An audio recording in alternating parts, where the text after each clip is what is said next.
Okay, we're live. We can leave the awkward silence behind and get into our September 8th council meeting. We call the September 8th regular council meeting to order, and good evening, everyone. It's good to see a few people in the gallery, and welcome to those joining us on the stream.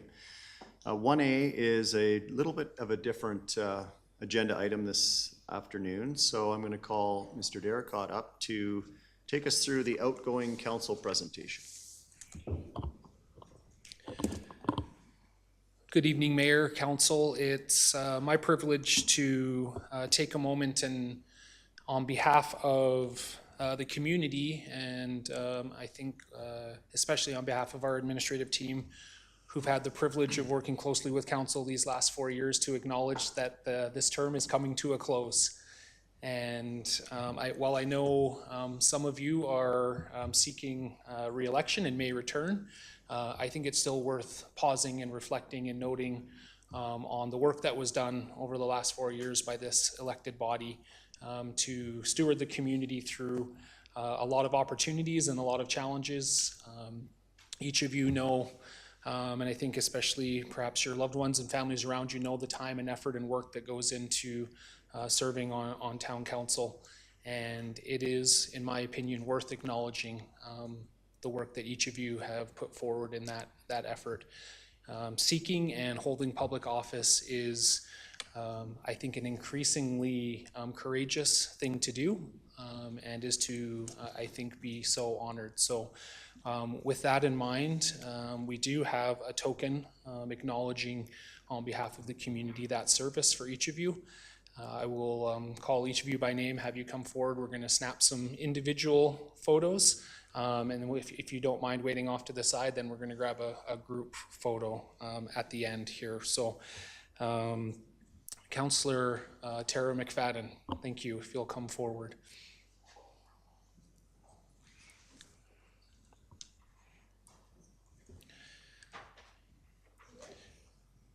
Yeah.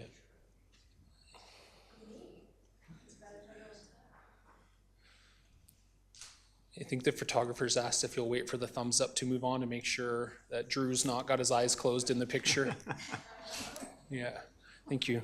Councillor Morgan Nagel. Thank you.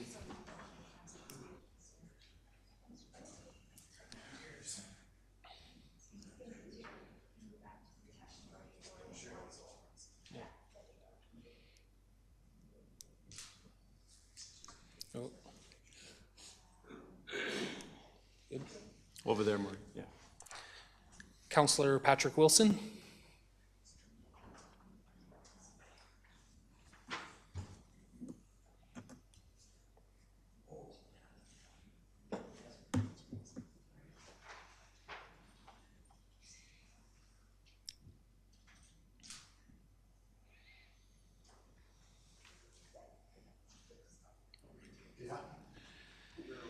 Mayor Jeff Janung.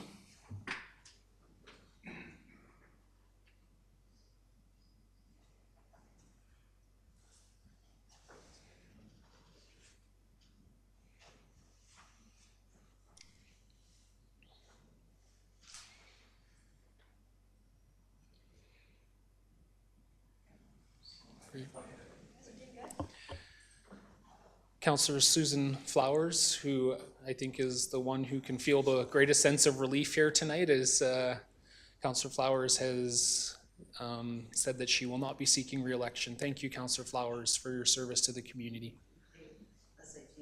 Yeah.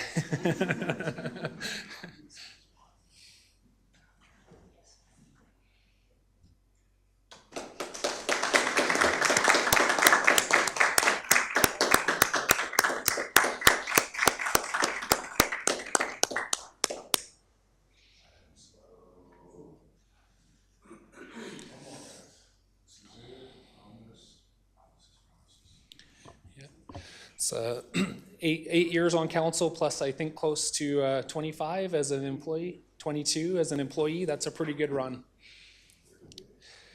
Councillor Alex Reid.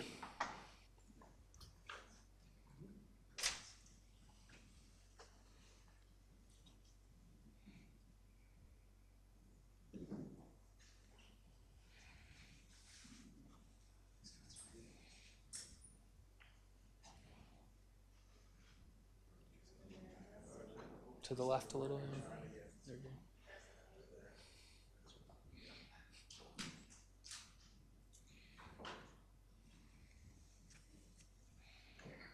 Great.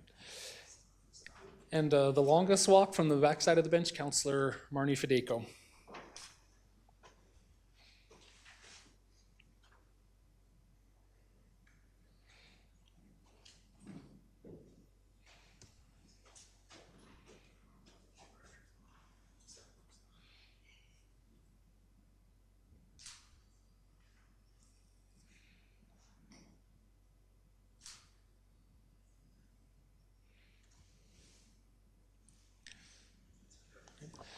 Thank you. If you'll bear with us for a moment, I think we're going to take a few group photos as well. So do you want them to have their... It's up to you guys. Well, you tell us.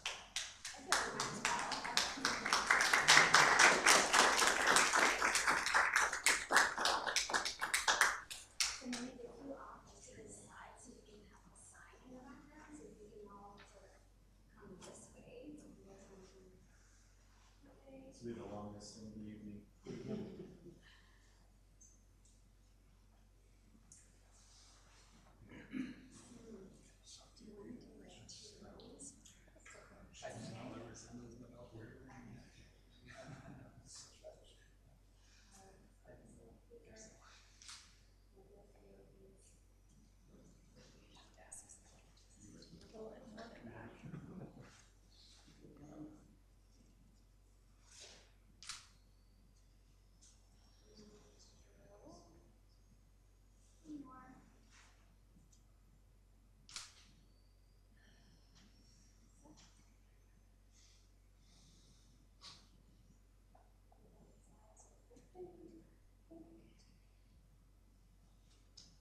One more just in case. Thank you.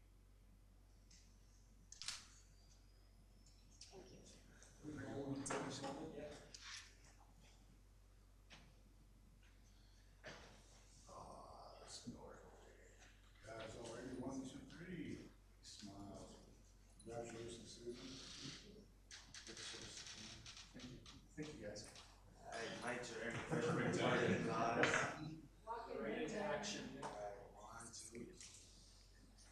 Take one. 1, 2. Awesome. Thank you. Okay. Back to work.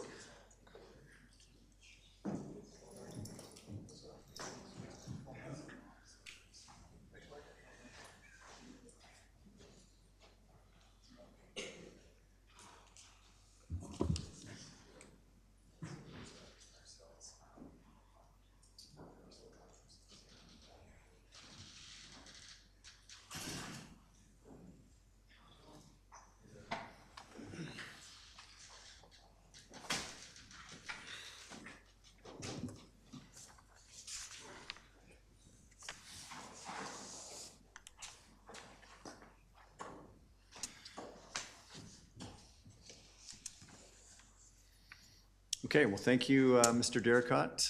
I'm just going to keep rolling. Back to business. The next thing on our agenda is adoption of the agenda, but before I get to that, I just want to recognize our full bench of ELT and recognize the return of Ms. Lisa Almond. Welcome back, Lisa. You've been missed. Okay, Council, we need an adoption of the agenda. Councillor Reid. We're adopting the public hearing agenda, is that what? Nope, the public hearing is slated to begin at 6 p.m. Oh, okay. We're going to carry on probably through delegations and then break for the public hearing and then come back to this meeting. I'll move the regular council meeting, approval of the agenda. Okay? All in favor? Carried. Adoption of the previous minutes. Councillor Flowers, as tradition. For the last time, I move that we adopt the minutes of July 14th, 2025 at the regular council meeting. Okay, all in favor of that? Carried. And we have one delegation tonight, 4A, Terry Fox Run Organizing Committee. Please come forward to the podium. We'll bring our friend. Judy Stewart and Paul Cox.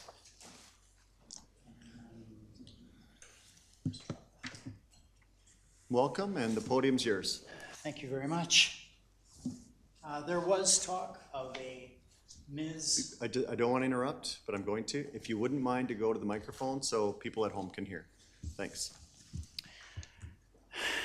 Hello, There we thank you go. very much. There was talk of a Ms. Terry Fox Run Cochrane, and it was a person who has been the main run organizer for many more years than anyone else. And that person is Stewart here, Judy Stewart. And Judy first became involved helping out Grace Adkin, who was not able to attend this evening. And between them, starting for last year, they put together the history of the Terry Fox Run Cochrane. So on behalf of Terry Fox Run Cochrane Organizing Committee, we would like to officially present this booklet to the town. But Mayor, we'd like to get it back and do it again on Sunday. Ms. Stewart? Do you want me to present it? Well, yes, I think that'd be appropriate. I'm not And do sure. you want me to say anything? Okay. Paul Cox is one of the co-organizers of this year's Terry Fox Run. It's a huge celebration in Cochrane because this year marks the 45th anniversary of Terry Fox Runs in Cochrane. I have written a little story about the Terry Fox Run with my friend Grace Atkin, who organized the first official Terry Fox Run with her daughter Krista Atkin way back in the 80s when I was a stay-at-home mom minding my own business, if you can imagine. Since then, there has been a huge story of Terry Fox and the wonderful organizers who came in our community and organized fundraising on behalf of the Marathon of Hope. Paul and his colleagues this year are right at the tail end of the story that we want to present to you. Now, I'm not sure, but I imagine I'm supposed to present this to the mayor, and I don't dare go past that red line. I'll come So out I to you, think Judy. somebody's going to have to come here instead. I was chastised for going over and patting some of your colleagues I'll on meet the you back. in the middle. And before I do this, I want to personally say to each and every one of you, I pat you on the back for your courage and commitment in running in this upcoming election. You're just taking my, I'm just so impressed that you would have that courage and dedication after 8 years. So thank you very much. I dare approach. I'll come meet you, Judy.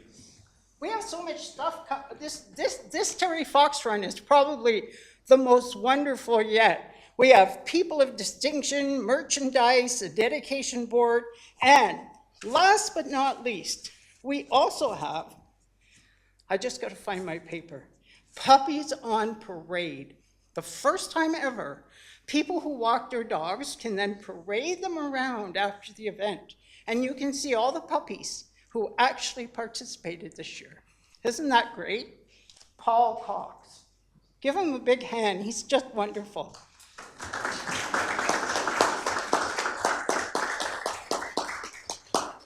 On behalf of Terry Fox Run, now and forever, because I won't be here forever. Town of Cochrane, how is it? You're gonna take it back. Good. I'm sorry.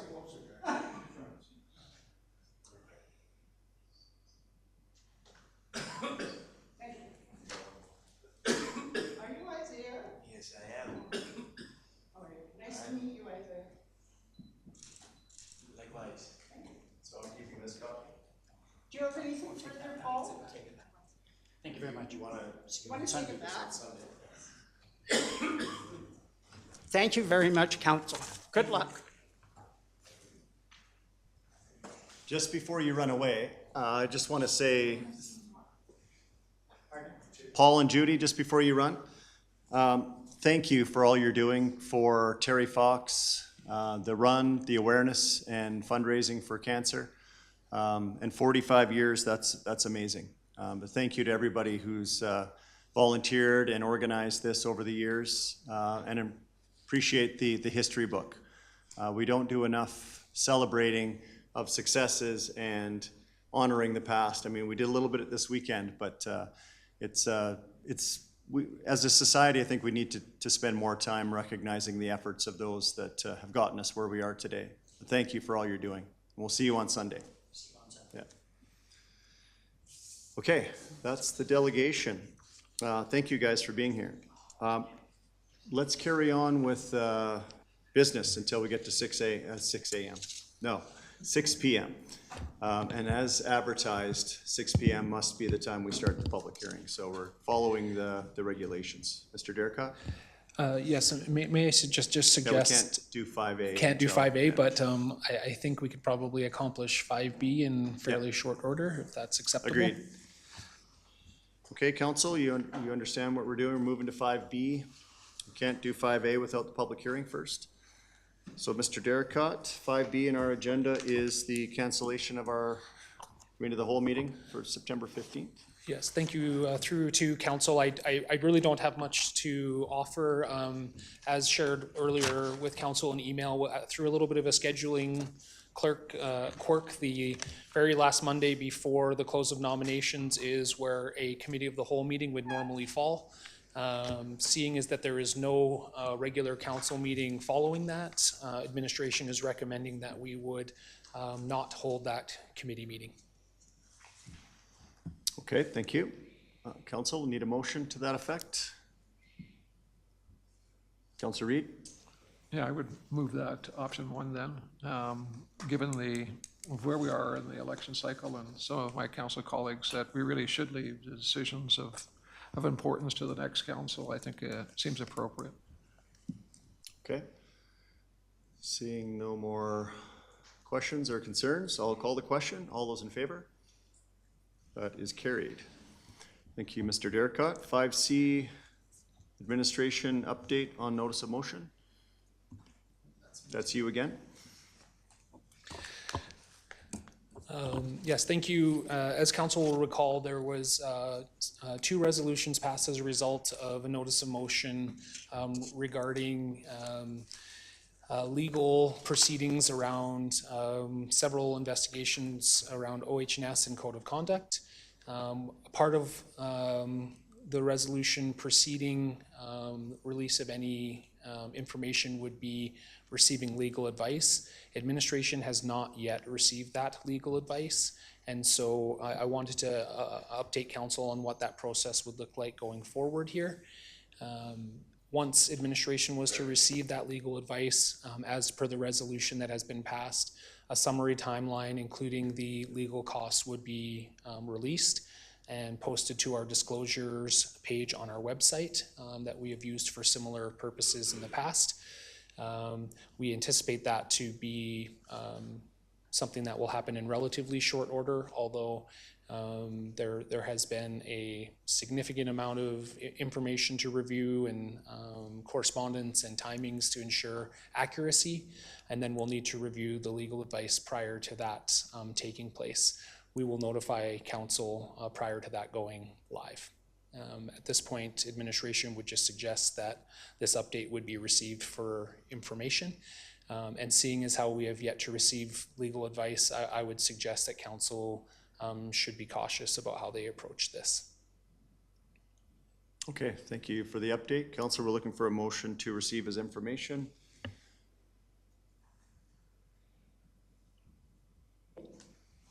Councillor Reid?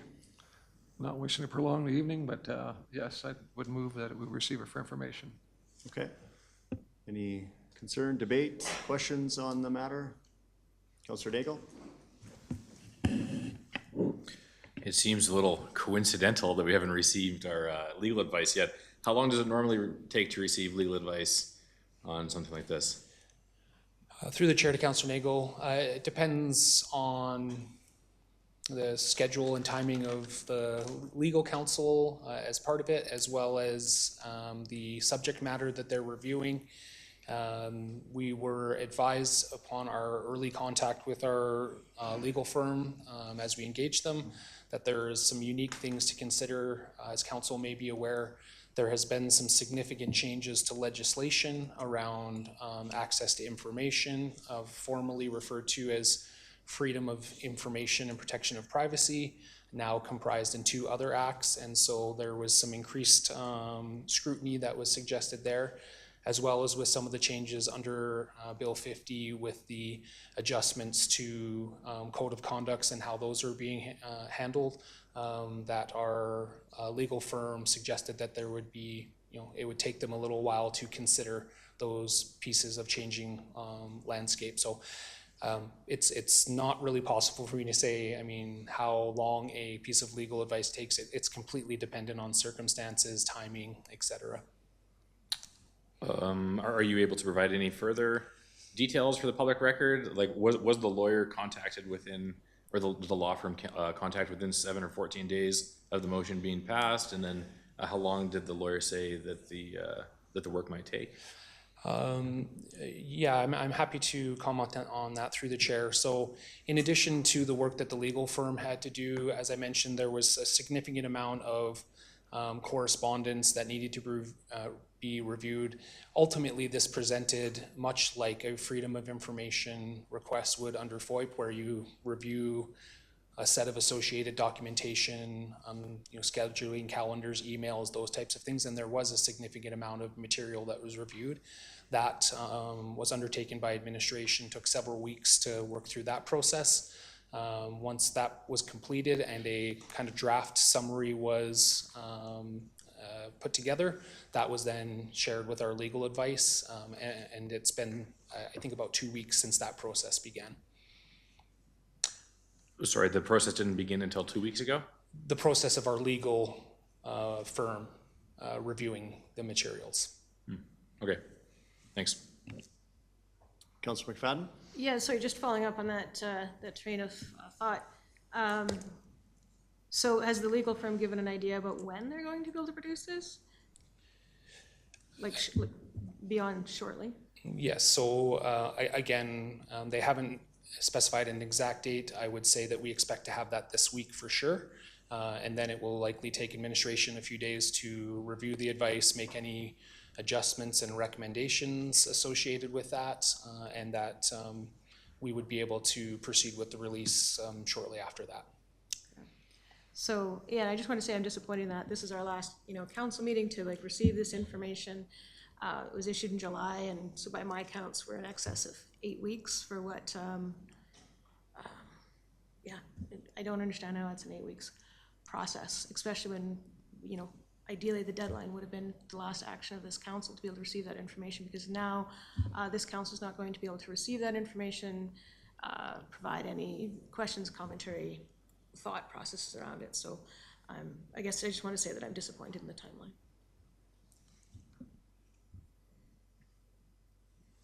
Okay, no more questions. I will call the question. All those in favor of receiving for information? Carried. Thank you. Mr. Derricott. 5D, second quarter financial report. Maybe we take a 5-minute break and go into the public hearing at this point? Is that? Yeah, thank you, Mr. Chair. I would suggest that would be appropriate. The Q2 report's going to take longer than 4 minutes, so.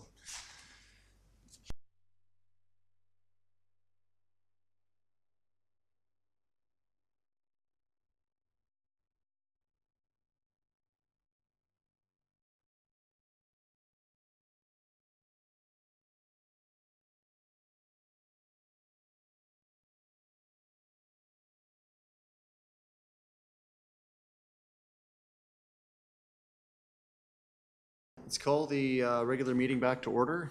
Council, remind you where we're at. We're going back to 5A, Bylaw 15, 2025 offsite levy. We've already covered off 5B and C. Mr. Heineman. Yes, thank you, Mr. Mayor. I was getting ahead of myself even there as I was doing my summary at the end there. It's all good.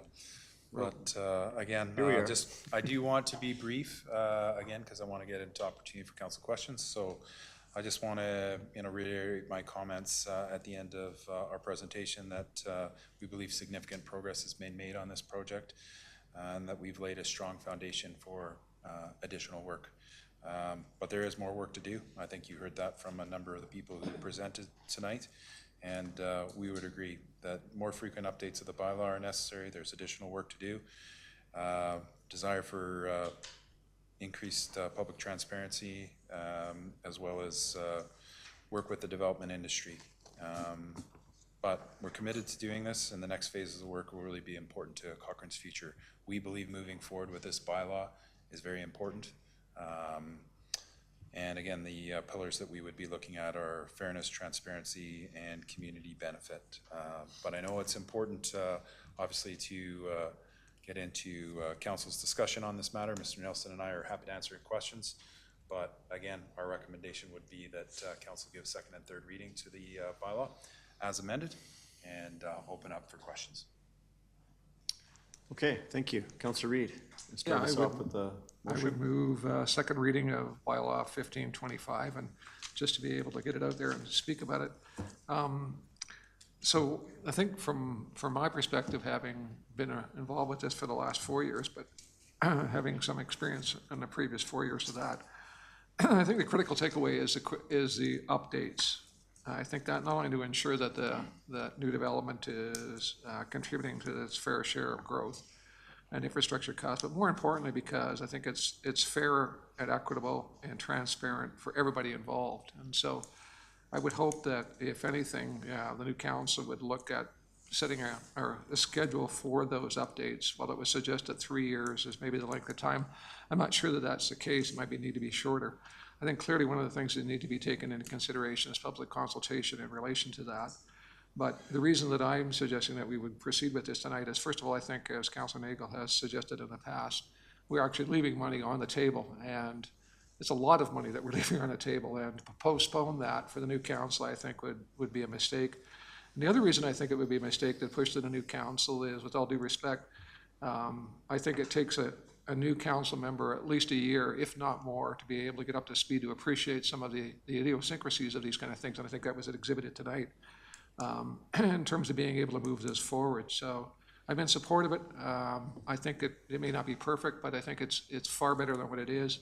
I think the only caution I would have, or the request that I would have for the new council would be that this would be a high priority in terms of a regular update. Okay, thank you, Councillor Reid. Councillor Nagel?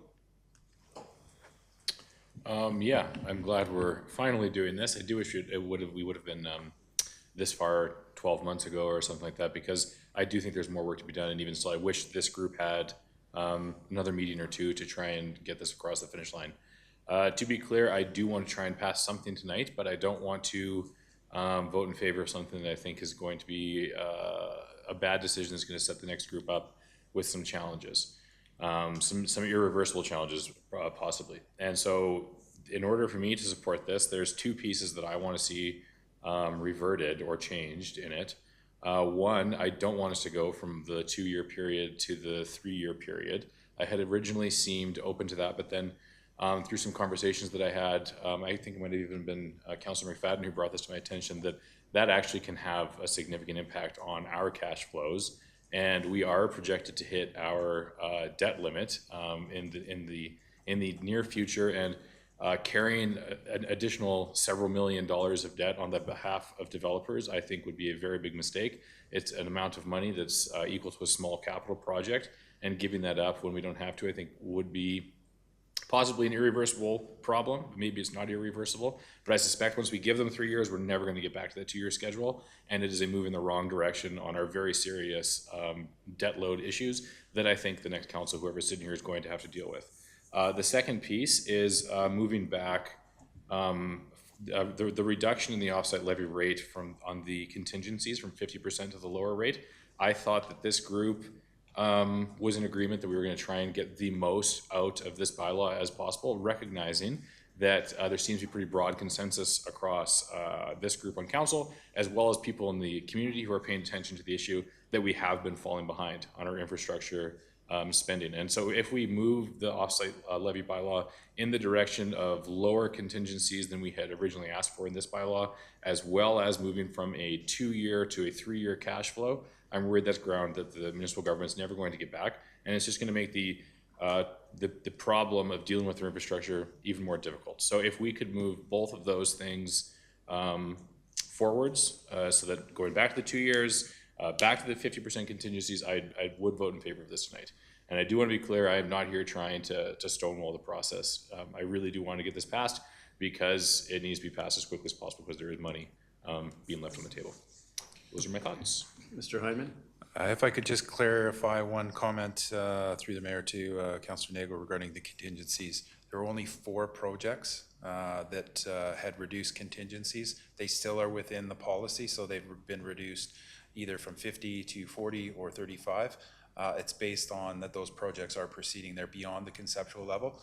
We've left of the major projects, there's 9. The other 5 continue to have 50% contingency. So it's not a universal, we've reduced all contingencies. It's just on those projects that are currently proceeding and at a much better phase of development. So just to clarify on those two items for you. And are those projects that have gone to tender already, so we actually know the exact price? I can get the complete list for you here shortly, but I know James Walker Trail is one. Different segments. Yeah. So. I would say my position would change if the contingencies have been reduced on something that has actually already gone to tender, or we've received a contract for it, the development of the project has already begun. But if it's still something that's in the conceptual planning phase, I would still want to see those large contingencies. And I can confirm those details here shortly. And just provide some clarity, anybody who's maybe not aware of what I'm looking at, it's the transportation section in that big table. It is like an 8 or 9% reduction in the offset levies in that section. I think what I'm hearing administration say is that they'll quantify that for you, but I think the key takeaway, and I was going to ask this question to follow up on, was that the policy has not changed, so we're leaving it at 50%. Correct. On all concept projects, but if we have, as Councillor Nagel has outlined, further details or cost estimates that can take that and give us certainty, yes, then that's the 4 that are, but you're going to give us which you 4? are correct, and I can quickly get the 4 projects. I know James Walker Trail is one of those what projects. One getting at. stage 3. That could potentially satisfy one of my 2 requirements to vote in favor of it. I would also raise, though, that, and this is not a deal breaker for me because I think this may be less relevant in the years to come, but I think the inflationary factor of 2% being built into that same table is not enough. We said ourselves in the last 3 years, project costs have gone up like 40%. And so a 2% inflationary factor seems, I know that's Canada's inflation target, but we've been failing to meet it for a little while, so. Through the chair to Councillor Nagel, for sure. I mean, inflation fluctuates. What's built in there right now is actually for 2025 and 2026, 5% increases on infrastructure projects. Okay. And then from 2027 onwards, 2%, which is the Bank of Canada target. And so it was trying to strike a balance there of long-term when we're projecting over 25 years. How do you normalize that over time? The key piece with inflation too is updating your bylaw more frequently. Okay. And so if you do that, you're updating your project costs more frequently and it's getting trued up every time. Okay, that seems very fair. Okay, Councillor Flowers? Yes, I want to ask my question about the affordable housing and how it impacts, especially the nonprofit groups that are trying to fill the needs. Through the chair to Councillor Flowers, I think one of the things that is important, should council pass this bylaw, I just want to give you an impact on the cost. So we worked very closely with the development industry to understand what the potential cost per household or per new unit would be. It's estimated $8,000 to $10,000 following this bylaw. And that's $8,000 to $10,000 per unit. In terms of affordable housing, we understand that this would have impacts on affordable housing within our community, or just affordability, excuse me. We're committed, certainly Mac Knox leading that group, looking at different mechanisms and different projects that can provide just different affordable opportunities within Cochrane, whether there's incentives for additional basement suites or secondary suites, things of that nature. However, the one thing that's really important is that we can't simply not proceed because that cost will be borne by taxpayers, not the new development. So again, we're trying to balance this all and continue to work on understanding the importance of affordability in our community. Is there a mechanism for the new council to waive the fees if there's a project that comes forward from the nonprofits? I think there's always an opportunity for council to explore different opportunities and provide different incentives. So we could consider something like that again. And we've talked about this in the past. All new development does put an additional burden on. So, you know, are there different ways that those offset levies can be paid? Because again, we want consistency throughout our program. My other question was, there was no developer speaking out tonight. I'm sure they were all informed and they knew this was happening, but they didn't choose to speak. Ms. Button was here as well. She chose not to speak. However, Build and our working group, Ms. Button was part of that, and she is with Calbridge, but a number of them, I'm sure, are watching at home. Mm. And I really liked what Bill said about move forward and keep working on it, because if we don't approve it, we're starting over and it could take a long, long time. And like you say, lose a lot of money in the meantime. Yes, we think, again, I think where we started, if I can, for council's benefit, again, I want to give a time for questions and things of that nature, but the community amenities, where we started and trying to get those included, that was a significant part of the discussion through this project. However, when we started looking at the project increases, they were saying, well, this is the most substantial increase that they've experienced in the region. Mm-hmm. However, working through this process, they understood, yes, these are the costs. They had an opportunity to review that, but they would like an opportunity to continue to refine this with us. As I said in my conclusion, we're committed to working with them. So. I'm in favor of voting for it tonight, and I hope that you just keep working on it and make it better and better. Mm-hmm. Is that an air handling sound that I'm hearing? Anyways, sorry. I thought if there was something we could turn off, I would turn it off. Mr. Unsure, but we'll maybe go see what we can find out. It's okay. I don't want to make a big distraction, but it is distracting. Councillor Flowers. Or Federico, sorry. Thanks. Couple comments. I totally appreciate the reports, or I appreciate the community members coming to speak out. I appreciate the information from Build. At this time, I will not be supporting approving the offsite levy bylaw, and I want to be clear that I want to. Like Councillor Nagel said, I do want to approve this because it is important. However, I've been asking for probably the last year for this update, if not even longer than that. And to have this come forward on the last 2 hours of this council term, without being able to soak in actually the important information that I think some of the members from the public has shared, is not right to me. It leaves me with a huge feeling of uncomfortableness that I don't feel that I want to give it my vote of assurance right now. When I even hear Build saying, you know, we have lots of work to do, I hear Mr. Hyman say we have lots of work to do. I appreciate that. I think there is lots of work to do. I don't want to see this dragged out, and I Councillor Flowers' comment about going back to the beginning, I don't want to see this go back to the beginning, but however, I think it probably needs at least 6 months worth of work, which I'd like to put a deadline and have council maybe consider, have this come back, take the 6 months, and have perhaps a document where we all have assurance in it. To me, to vote this through right now at this particular time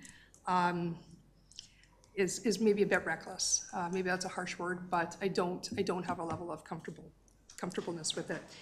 Some of the other things that I have noted, the red line items were confusing. Seeing items crossed out, they were difficult to read to me. I don't see the breakdown of the total cost of the changes amount either. So that I didn't particularly like. The timing and urgency of this, I have questions about. When asked about, you know, do we know the exact number about the cash impacts? It's not known. It's been deemed as complicated. And then it comes to the reporting mechanism. Now, I have asked for a yearly report, and one comment that Mr. Derricott made is that it's in the audit. Under the MGA, that is not the standard of what needs to be reported. I would like council perhaps to go and look at Calgary, the city of Calgary. It has a 64-page report to the community that breaks down this information easily. Under the MGA, the annual report is supposed to be read by anybody. Any lay person should be able to read it, should understand the impacts, how the financials have changed, and the scope of the project. We don't have any of that. in 4 years. And to say, well, we're committed to bringing that and changing that in the future, it's been in the MGA for a long time. It's not like it just appeared. So sadly, I am disappointed that I'm not going to vote for it. But I think that this council on the way out shouldn't be the ones making that decision. If there's lots of work to do, let that new council work towards finding that solution. And also then maybe you'll see a different outcome from Build as well. And everybody wants us to come together. I just don't think this is the right timing, and it should have been handled way before this. Councillor McFadden? Yeah, so a couple of thoughts, some similar to my colleagues, others different. So in regards to the updated payment schedule, yeah, I'm very uncomfortable with that. So I'd like us to discuss withdrawing that from this. In regards to the reduced contingencies, I'm okay with it as it is, understanding the discussion there. Probably need to add that to our to-do list, because having a quick look at that date, that was written in 2017. So I can understand the need to update that. And then the other piece that I'd like us to withdraw from it is the additions to the key changes, the inclusion of the community amenities in the library and community recreation and Twin Arena. And to be clear, I support both a new library and a way to find new ice. But I think that really, if we're trying to be strategic on this and not just pick winners and losers at random, we really should wait to get the Recreation, Parks and Culture Master Plan, which I believe is due at the end, by the end of the year. Is that correct? And so that all of council can have a look at that list and understand, I'm sure, what the priorities are, what we can afford, and how we can fit into that. I mean, with the library board, we've already invested $150,000 by my recollection towards that feasibility study, which I believe is due in the spring or summer of next year. So we'll know the numbers to build into an offsite levy, if that's council's direction. And then the ability to add ice, again, I'd like to look at the full report so that we can really understand from all of the public engagement that we've invested in what the priorities are and how we can deliver on them in the most strategic manner. So I would like us to remove those community amenities. And actually, I think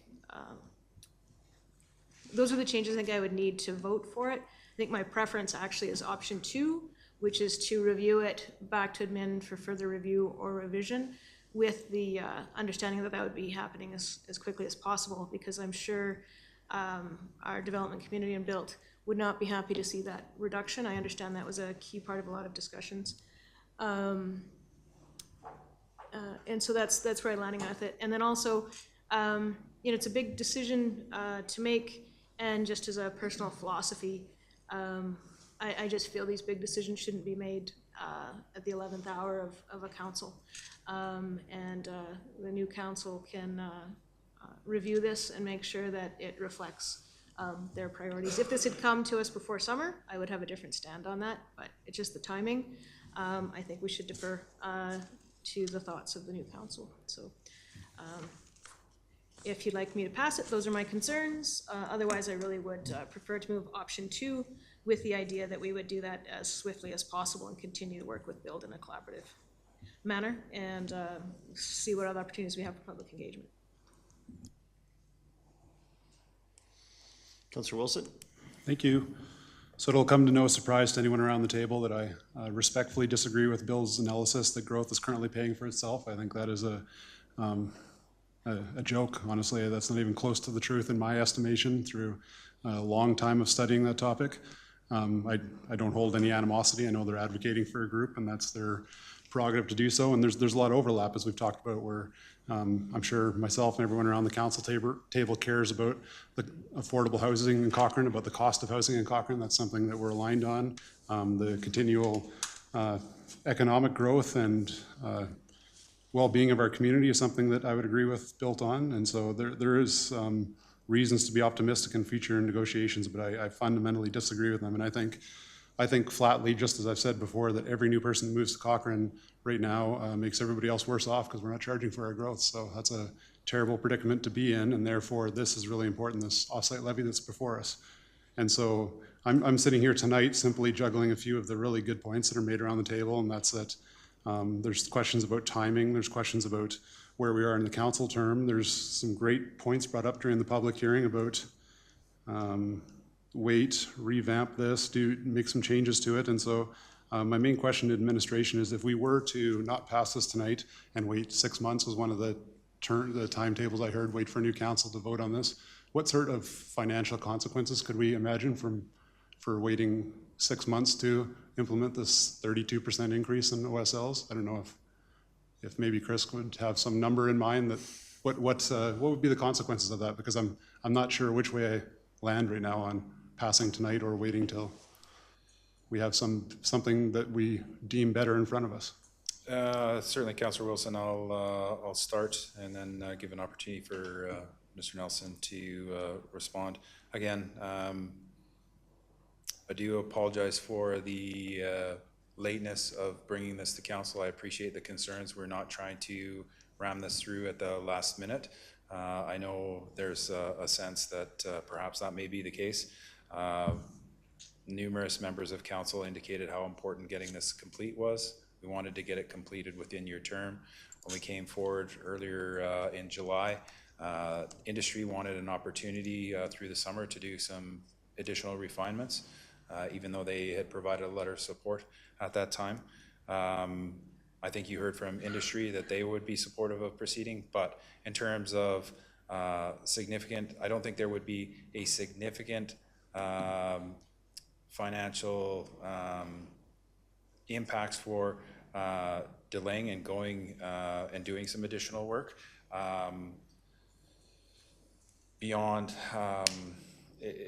we're just opening, I think there's a lot of great work here, and we can move forward and build upon that work that we've already completed. But I don't have a financial figure that's going to say it's going to mean exactly this, Councillor Wilson.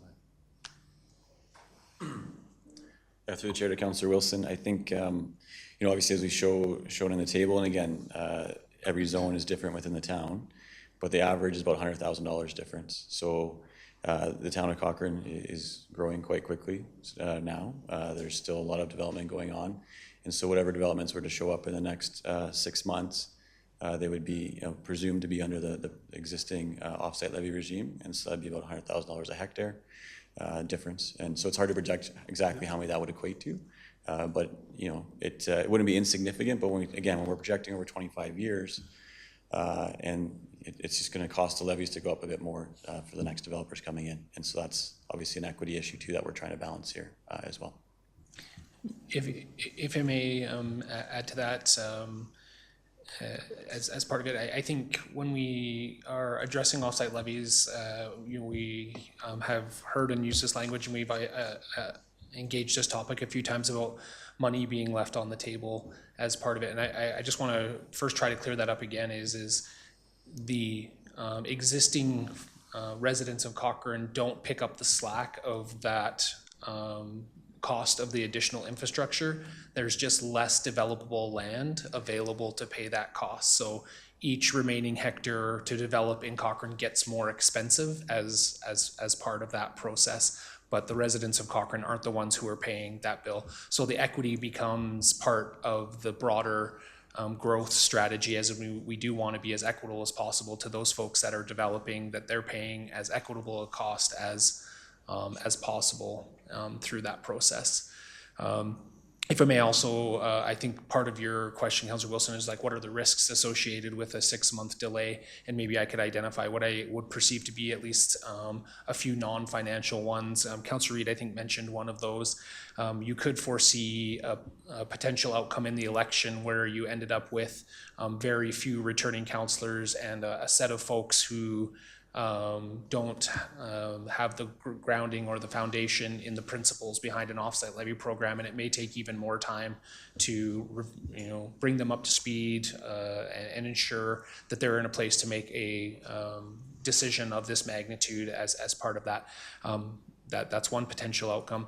The other one I would just identify as well is we have, I think, worked really, really hard to balance the interests of the community, and I think at the suggestion of this council, and Councillor Nagel, you mentioned it earlier as well, is to develop a process that maximizes our opportunity to ensure that the community's interests are met through this bylaw.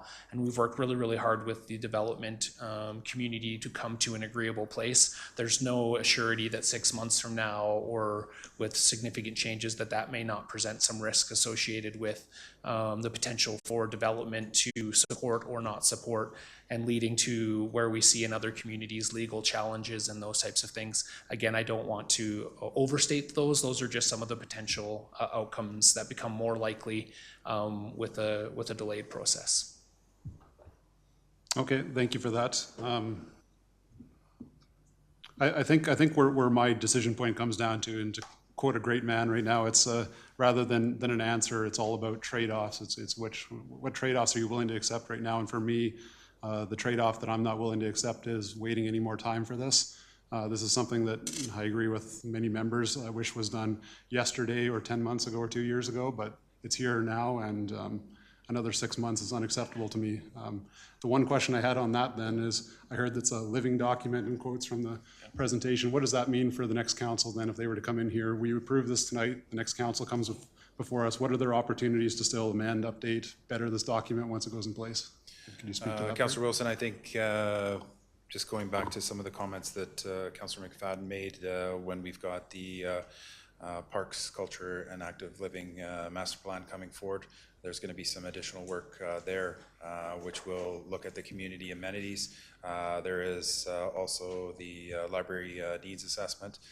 So as we continue, we will build on that. That's the important part that I really wanted to emphasize for council, is the opportunity to continue to build on the work that has been completed, and get the outcomes in our community and start supporting the library project, the recreation within our community. We've heard from different groups indicating that, or certainly the Cochrane Minor Hockey, the urgent need for additional rinks. So I think that's where we'll have an opportunity. We plan to put this in the budget.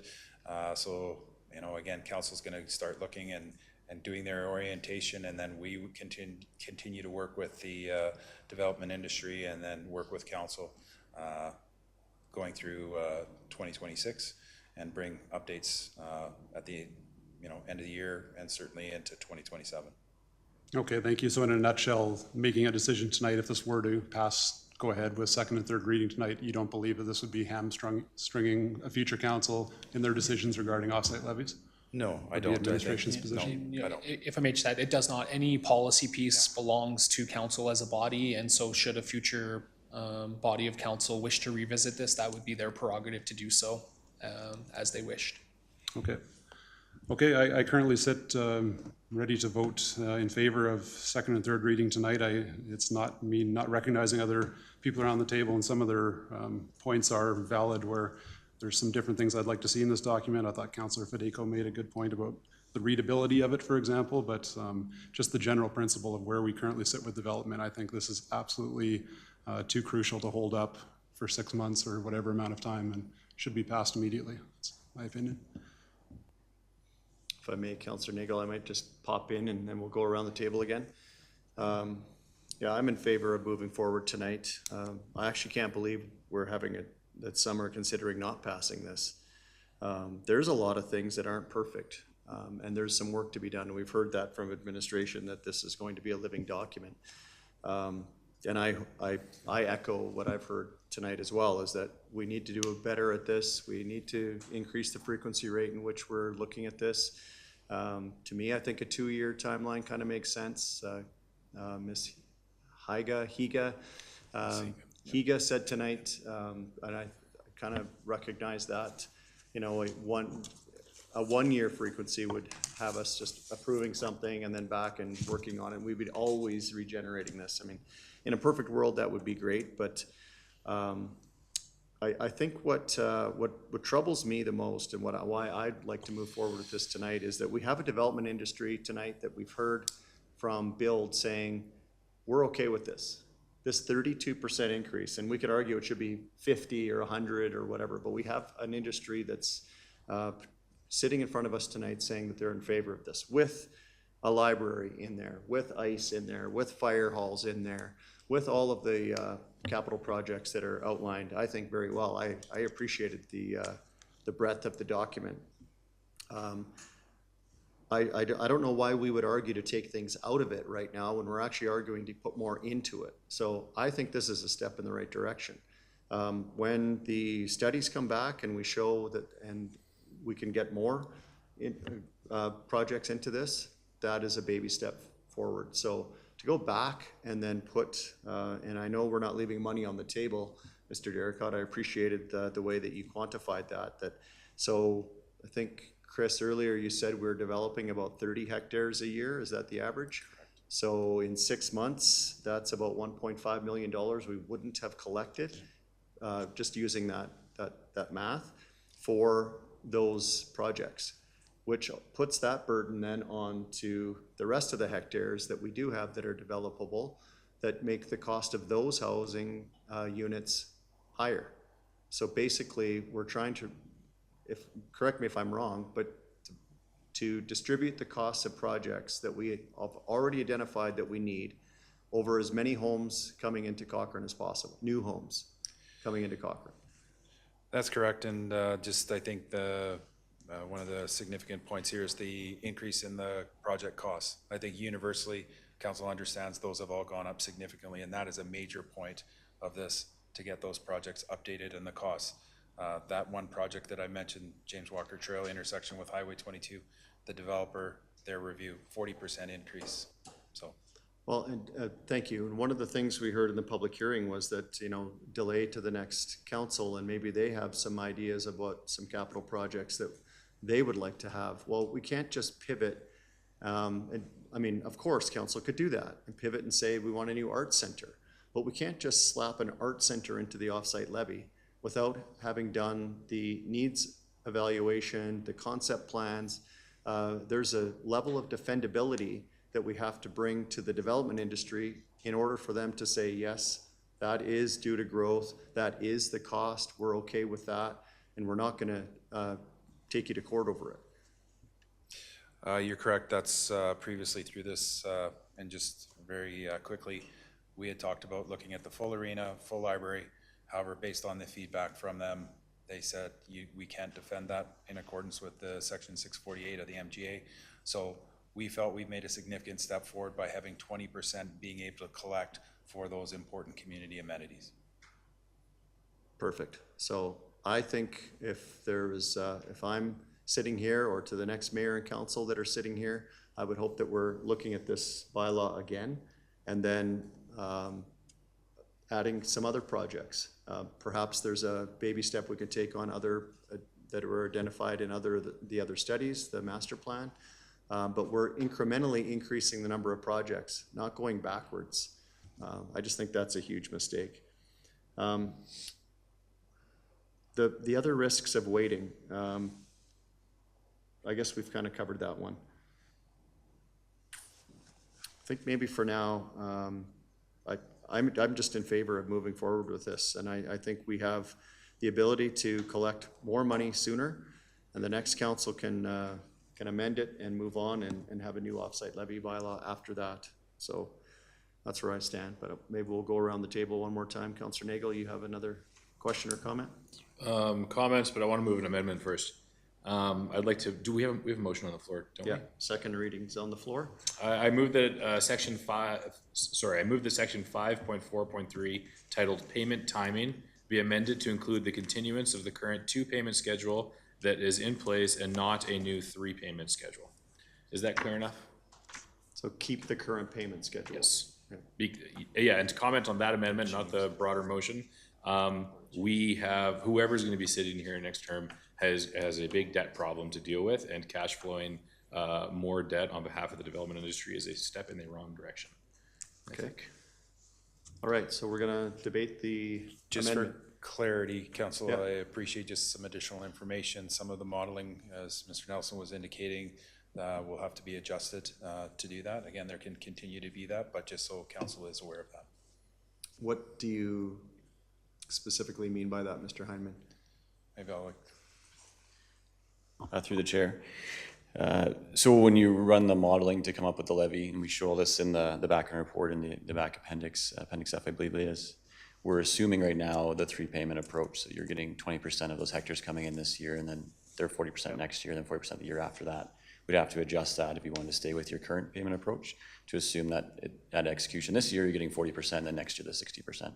And so that will adjust the levies. It'll actually make the levies come down a little bit, just because you have a little bit more cash in the bank. Presumably, again, we have to run the modeling, but that would be the presumption, that they would come down a little bit.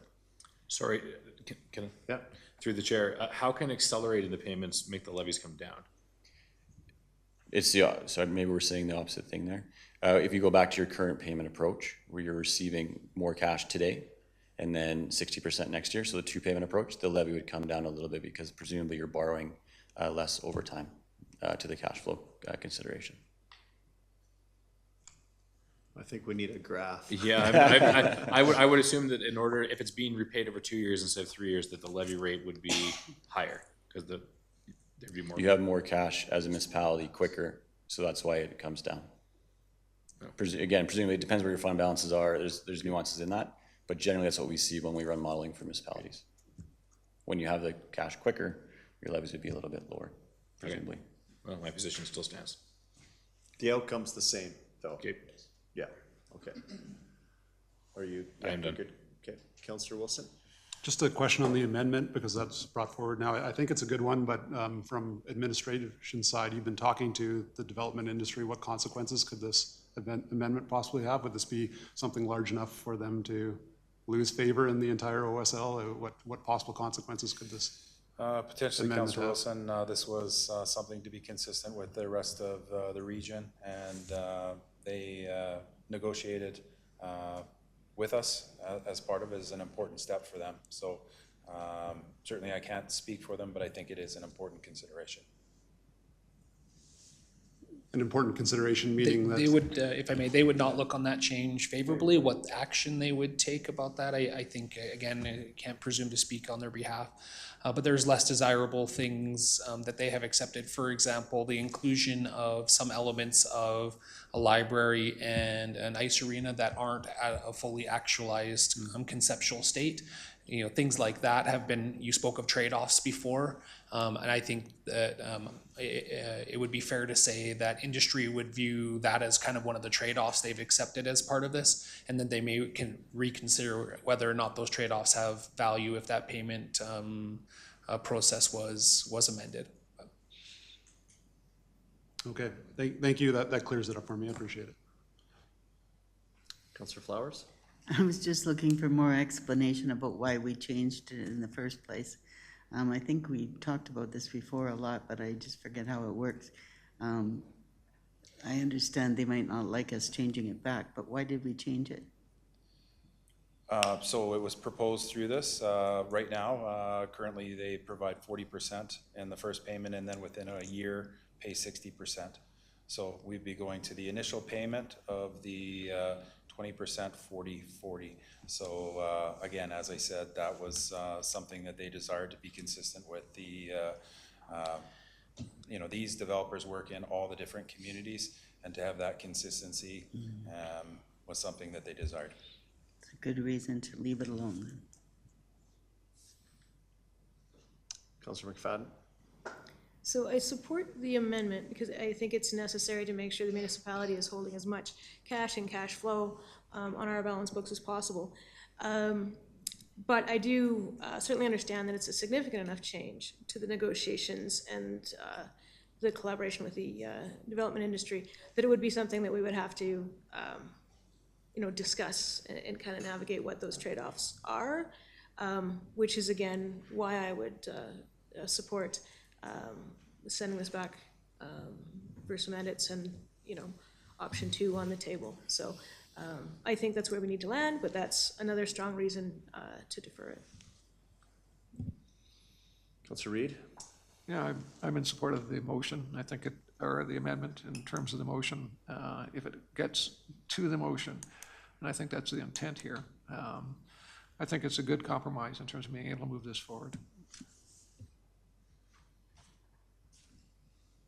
Okay, I agree with your amendment, Councillor Nagel. I think I couldn't say it any better than what Councillor Reid just did, so I won't. Not sure if you want to close on the amendment. You're good? Okay, so council, to be clear, we're going to vote on the amendment only, and that is to change or amend the offsite levy as presented to the existing payment schedule of 40% year one, 60% year two, from 20, 40, 40 over 1, 2, 3 years. Did that capture? Okay. All in favor of that amendment? Opposed? Okay, that carries. So now we'll go back to the main motion. I thought I heard somebody, sorry. I keep hearing things over there.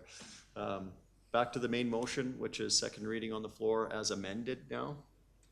Any further debate on that? Councillor Nagel? I just wanted further clarification on the point about the 50% contingency. So there is a policy in this document somewhere that until we have precise quotes. It's a separate policy, Councillor Nagel, that we utilize. And again, through these negotiations, just because those projects were further, and Mr. Nelson's just sharing. So we had talked about the burn coat trunk, so the current contingency or the previous contingency when we began these discussions, because industry was really focused on, you've moved forward on some of these projects. So the burn coat trunk, the Griffin Industrial Loop, we have more details. So we moved the contingency from 50 to 40% on those two projects. James Walker Trail, phase 2, that has been tendered. So we moved from 50% to 35%. That's still within the policy framework. And then the Griffin Road, so that's the Arena Road intersection to Jack Tennant Memorial Bridge. So that's phase 2. Again, we have additional information and we're further in the conceptual design of that. So that's gone from 50 to 35%. It's only the 4 projects that we agreed to that, only of the 9 that were outlined. So we're still within policy, but just because those are further than the conceptual design, we felt comfortable that that was something that we could reduce the contingency as we have more certainty. Okay, so my initial comment was that I wasn't going to support something that was going to create an irreversible problem, and I actually feel that both of those requirements have been met through our discussion. I don't think this bylaw is perfect. I don't think there's enough infrastructure planned and included in it, but there's more work to be done immediately, starting after the election for whoever's here. But I think something is better than nothing.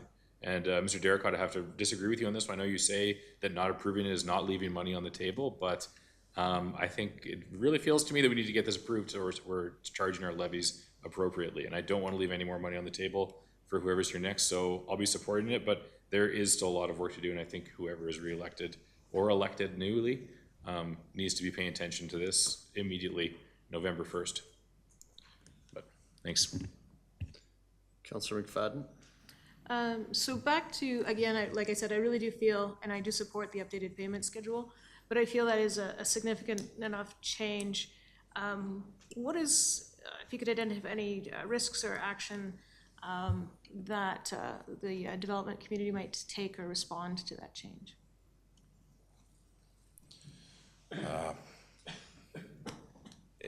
Councillor, through the chair to Councillor McFadden, it's very difficult for me to make that direct assumption. I think, again, through this, we would look at the totality of the negotiations that we had with them, and certainly their support was based on all the factors that we have presented to you. So removing that, I think will be a bit of a concern for them. However, in terms of their the actions that they would take, I can't. We would have to have further discussion on that.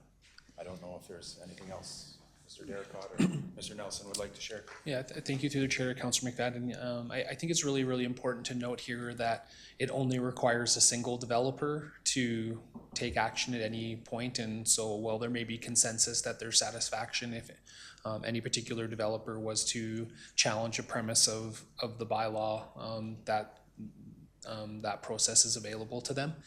The biggest risk I see here is, again, to use the language of trade-offs, which I think is appropriate. I think was the beginning of good faith inclusion of community amenities in the bylaw in what would be preliminary state, knowing and understanding that there's still work to come in terms of the background work to firm those up. That would be the thing that I would suggest is at biggest risk for the bylaw to be challenged as part of that.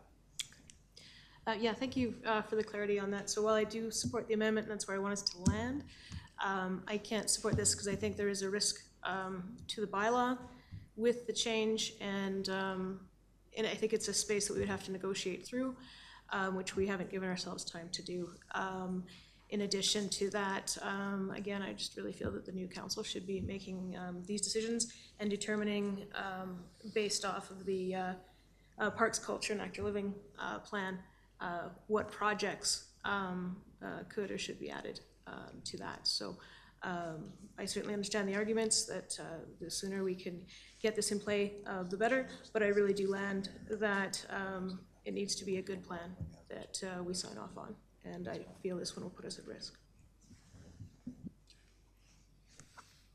Any other questions, concerns, debate? Not seeing any. Call the question. All those in favor? Those opposed? That carries. We also need a third reading. Councilor Reid? The third reading with the understanding that that's the amended version? Yep. Yes. Okay, all those in favor of giving third reading? Those opposed? That carries also. Okay, that concludes 5A. Thank you, Mr. Nelson, Mr. Hyman. We're going to move to 5D now, second quarter financial report. Just going to flip forward here. Let's be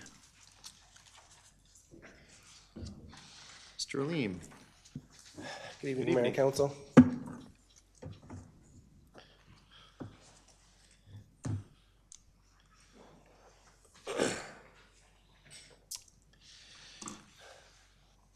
Good evening, Mayor and Council. I'm pleased to present the second quarter financial report for the period ending June 30th, 2025.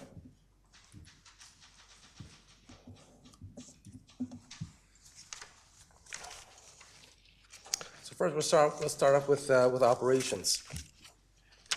So the approved 2025 budget is $96.3 million. For the tax-supported budget, the net budget cost is $40.4 million. And I've highlighted for council the key figures that I'll be talking about. While the actual net cost is $16.9 million. This represents 42% actual to budget. As a rule of thumb, the actual compared to budget for the second quarter should be around 50%, assuming all expenses are incurred uniformly throughout the year. However, some expenses are cyclical, such as snow removal, grass cutting, and maintenance, and some costs are front-ended in the beginning of the year or in the fourth quarter. This may cause the overall variance to be skewed. There are no significant expense variances to report for the second quarter. However, for community services, the actual to budget was 69%, and that was the result from the request that was made to pay the annual grant for the library in the first quarter instead of quarterly payments. For the rate-supported budget, since utilities are operated as a self-supporting, meaning the budget net cost is zero, actual expenses to budget was used as the comparator. So budget expenses are $26.9 million and actual expenses are $7.7 million. This represents 29% actual to budget. Overall, total actual, which is the tax and rate-supported budget, the budget variance is 30%.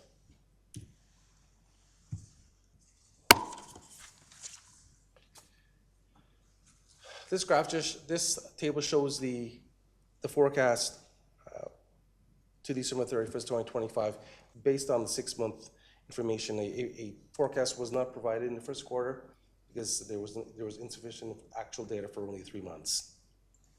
So based on the 6 months actuals, administration is forecasting a year-end surplus of approximately $1.1 million. And the key contributing factors are, the first debenture payment for the Horsewick Sports Park will not be due until the second quarter of 2026. That's because the actual debt will not be incurred until the fall. And that budget was $330,000. There's a significant increase in revenues from safety codes, and this includes the billing permits, safety codes, council fees, and inspections. And that budget was $1.9 million, and the forecast is estimated to be $2.8 million. And this just shows the strong development of the housing market in Cochrane. And the third one is preventive maintenance costs on facilities are anticipated to be lower than budgeted. And that expense is projected to be about $200,000 less.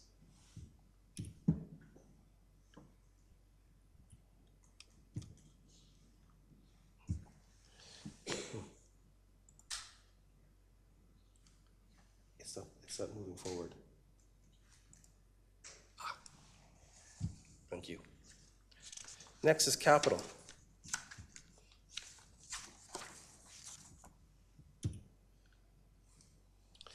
The approved 2025 capital is $85.5 million. Budget adjustments are amounts approved by council to be added as new or to an existing capital project. In this instance, the $970,000 represents council approval for addition to the workspace optimization project. Budget carryover represents capital projects that were approved in previous year's budgets but not completed as of December 31st, 2024. Total budget carryover is $134.2 million. Total capital budget is $220.7 million, and that includes the adjustments plus the carryover. Total actual represents actual costs incurred from previous years, capital projects carried over but not completed, plus expenditures incurred for the current year's budget.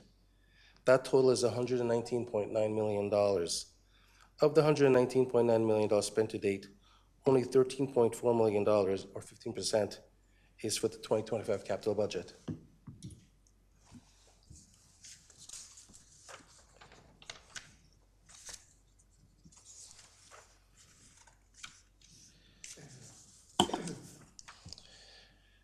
From the feedback that was provided from council from the Councillors Report, there was a request to disclose the actual expense into the three specific groups. They were completed, work in progress, and not projects not started. So out of the $119 million spent, $24.8 million were projects completed in the first 6 months of the year. Work in progress, there's $95 million of projects that are work in progress, and $3.2 million are projects that haven't been started yet. The only significant variance to note is under the completed projects. Traffic signal upgrades, the budget is $104,000, and the actual was $128,995. And this information is contained in the report that was sent to council. So this is a negative variance of $24,955, which is over budget. The reason was due to timing. The invoice for the 2024 traffic signal upgrades was not received until after the year-end close. Therefore, it had to be recorded as a 2025 expenditure. There is no effect on the 2025 capital because it is funded through reserves.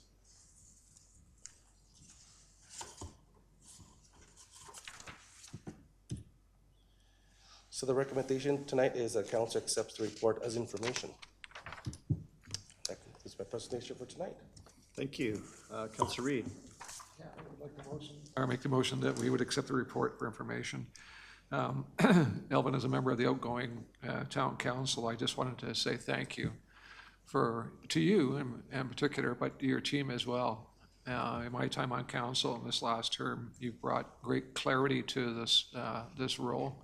I think you've done an incredible job in terms of being much more transparent and accountable, and that includes the budget process. And I think if anything we take away, when we hear a lot of rhetoric about accountability and transparency, your department has certainly been a hallmark of what a great finance department should be in your role particular. So thank you. Oh, one other thing. I think it's significant that we see a surplus of 1.1 million. So that's great news that we're tracking in the right direction. Thank you. Thank you, Councillor Reid. Councillor Fedayko? Thanks. I have no questions for you. I just want to say thank you for bringing forward that supplementary report. You are listening to some of our suggestions and bringing forward what we asked, so I really appreciate it. So thank you, and I share that some of the same sentiments that Councillor Reid said. You know, the detail is good, so we just keep on growing. So thank you. Councillor Fedayko. Councillor McFadden? Yeah, I could, I'll say kudos, because I have appreciated the work and effort and the unique skill set you've brought to the organization. I do have a couple questions, though, in regards to the capital projects that haven't been started yet. And I do know that the report was for the timeline ending in June. And we're just looking at some of those, like the wayfinding installation, the pedestrian crossings, the cathodic protection program, and most importantly, the riverfront park siphon repair. All of those seem like summer construction projects, and I just wanted to make sure that we were making headway on them over the summer. The Mayor to Councillor McFadden. That's a great question. I actually recorded all the explanations from the managers why those projects haven't started. So the water main cathodic protection program, that's project 41417742000. Nice. We'll start in Q3 2025. The proposal came in and it was higher than expected. So this was supposed to be a 3-year program, and the work has been deferred to the third quarter. The riverfront park siphon repair, that's project 4242734. This project was initially delayed, as discussed. Managers were discussing the options for combining with the Girl Guides Waterways project, and it was eventually determined that it was not necessary. Now the project has been delayed. It's been delayed due to workload capacity, and it will not start until Q1 of 2026, so it will be a carryover. Okay. The styrofoam densifier replacement, this project is being reevaluated, whether or not we move forward with our project. The pedestrian connectivity enhancements, that's project 32327521. That is going to be delivered in the first quarter of 2026. So again, that's another carryover. The wayfinding installation, project 98157342. This has not started yet due to capacity and resources. This work will be starting in the fall of 2025. And the last one is the transit infrastructure. That's project 97157148. This hasn't started yet, again, due to a capacity perspective and the late hiring of the lead for the transit. It is like that project will be carried forward into 2026. Okay, excellent. Yeah, thanks for the update. I was just always curious about variances, so thank you. Councillor Nagel?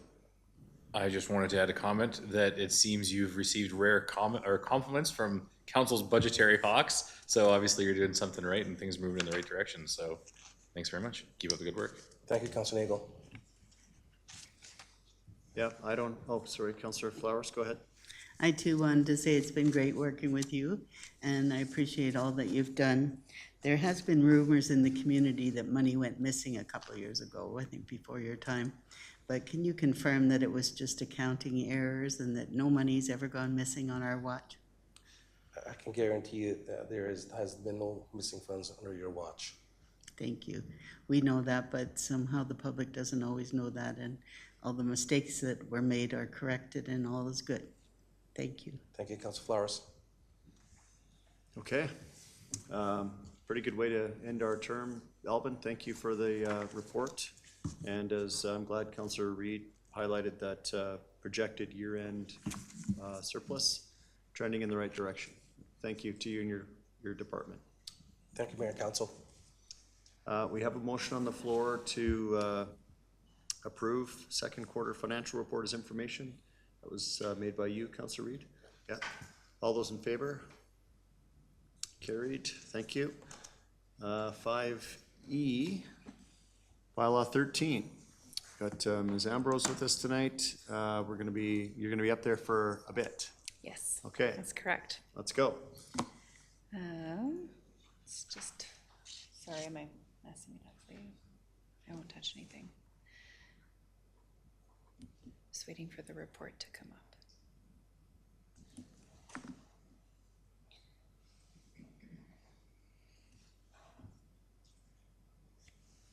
There we go.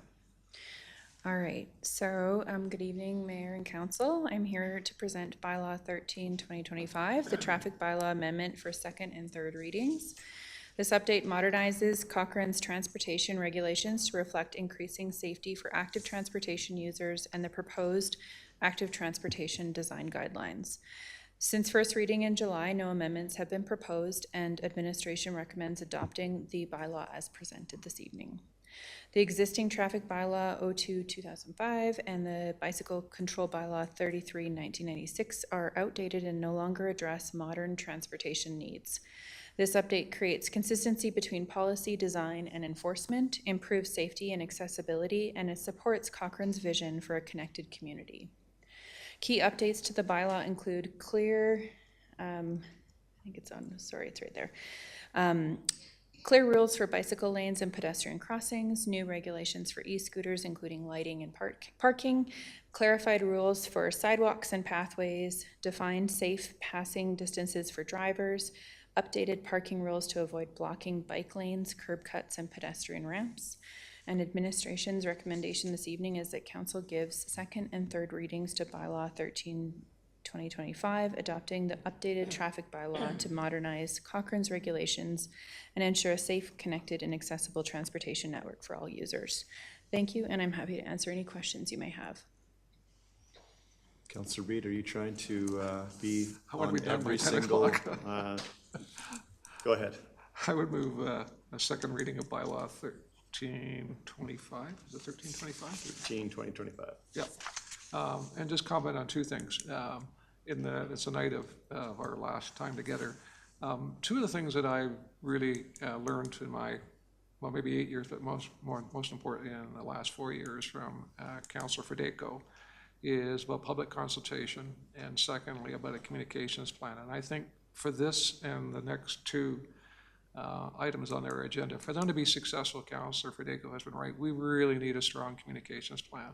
Particularly as it relates to bicycles on sidewalks, which even at this point, with some members of our community not really being good stewards of our community, I think we really need a strong communication plan. So I'm in support of this.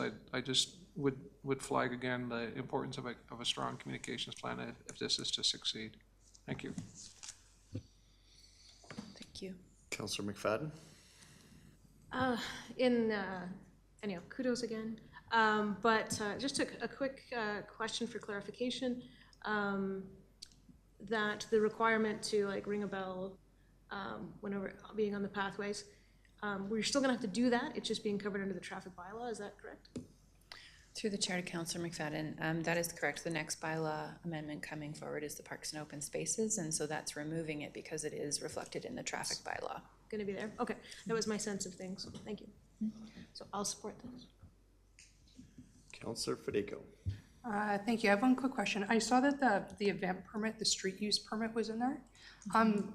Maybe I missed it, maybe I forgot. I'm just curious as to what is being updated with the street use permit.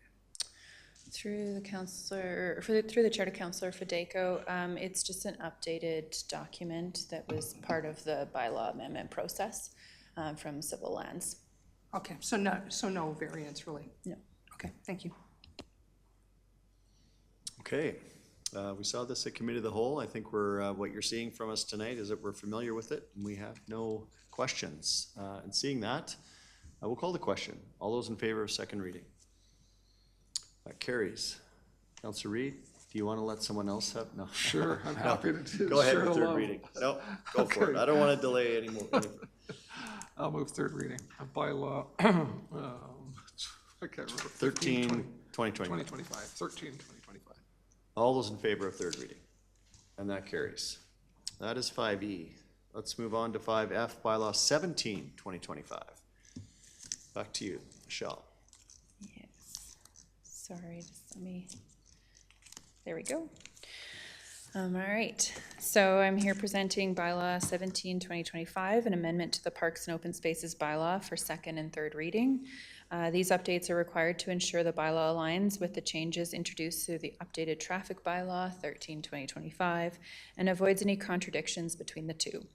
The amendments are straightforward but essential for consistency. They update the definition of pathway to match the terminology used in the traffic bylaw, remove the previous requirement for users to give an audible signal when overtaking because this is now addressed directly in the traffic bylaw, and revise the procedures for operating bicycles on pathways by referencing the traffic bylaw for guidance. These changes ensure Cochrane's bylaws are clear, consistent, and aligned with supporting our goal of maintaining a safe, connected, and accessible pathway and open space network for all users. Administration's recommendation this evening is that Council give second and third reading to Bylaw 17, 2025, adopting the updated Parks and Open Spaces Bylaw so that it works seamlessly with the updated Traffic Bylaw. Thank you, and I'm happy to answer any questions. I'm looking for Councillor Reed's light to come on, but it's not. Someone else want to put second reading on the floor, be in the minutes for the next? Councillor McFadden? Yes, certainly, more than excited to move second reading of Bylaw 17, 2025. No questions, comments, or concerns? No, got it last time. Not seeing any from the rest of the bench. Call the question. All those in favor? Carries. I'll move third reading of said bylaw. Thank you, Councillor McFadden. All those in favor of third reading? Also carried. That's 5F. 5G, Active Transportation Standards Adoption. Back to you. All right, so I'm here following the May 5th Committee of the Whole meeting to present the Active Transportation Guidelines for adoption as the town's new standard reference for the planning, design, and review of active transportation infrastructure. These guidelines modernize Cochrane's approach to supporting walking, wheeling, and cycling and replace the pedestrian and cycling sections of the 2017 Connecting Cochrane Transportation Master Plan. The guidelines provide consistent, modern, and adaptable design standards that reflect Cochrane's operational realities. They establish a clear framework for creating safe, connected, and accessible networks. Once adopted, they will become the standard for all new development and redevelopment. Applicants will be required to either apply the standards in the guidelines or propose alternatives that meet or exceed the intent and design principles outlined in the Active Transportation Guidelines. The guidelines were informed by national and regional best practices and tailored to Cochrane's local context. They were developed through focused engagement and with internal departments, advisory bodies, and development stakeholders to ensure they are practical and aligned with our operational needs. Administration's recommendation this evening is that Council adopt the Active Transportation Guidelines as the town standard. Adoption will provide a modern framework for integrating active transportation into development planning, ensuring that we're supporting Cochrane's vision of a complete and connected community. Thank you, and I'm happy to answer any questions you may have.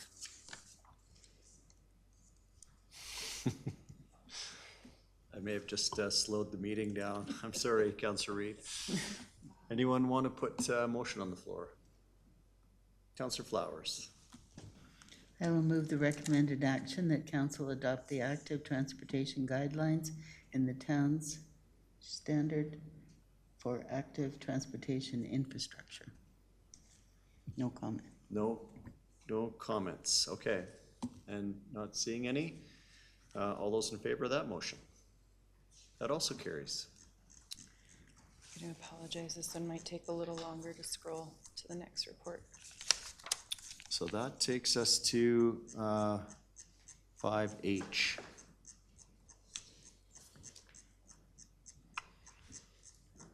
That is the withdrawal from the ICLEI and PCP.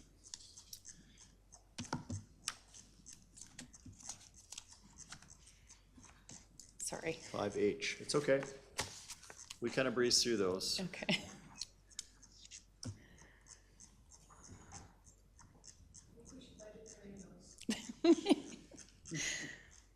Oh dear. Select all, delete. Yeah. The end key?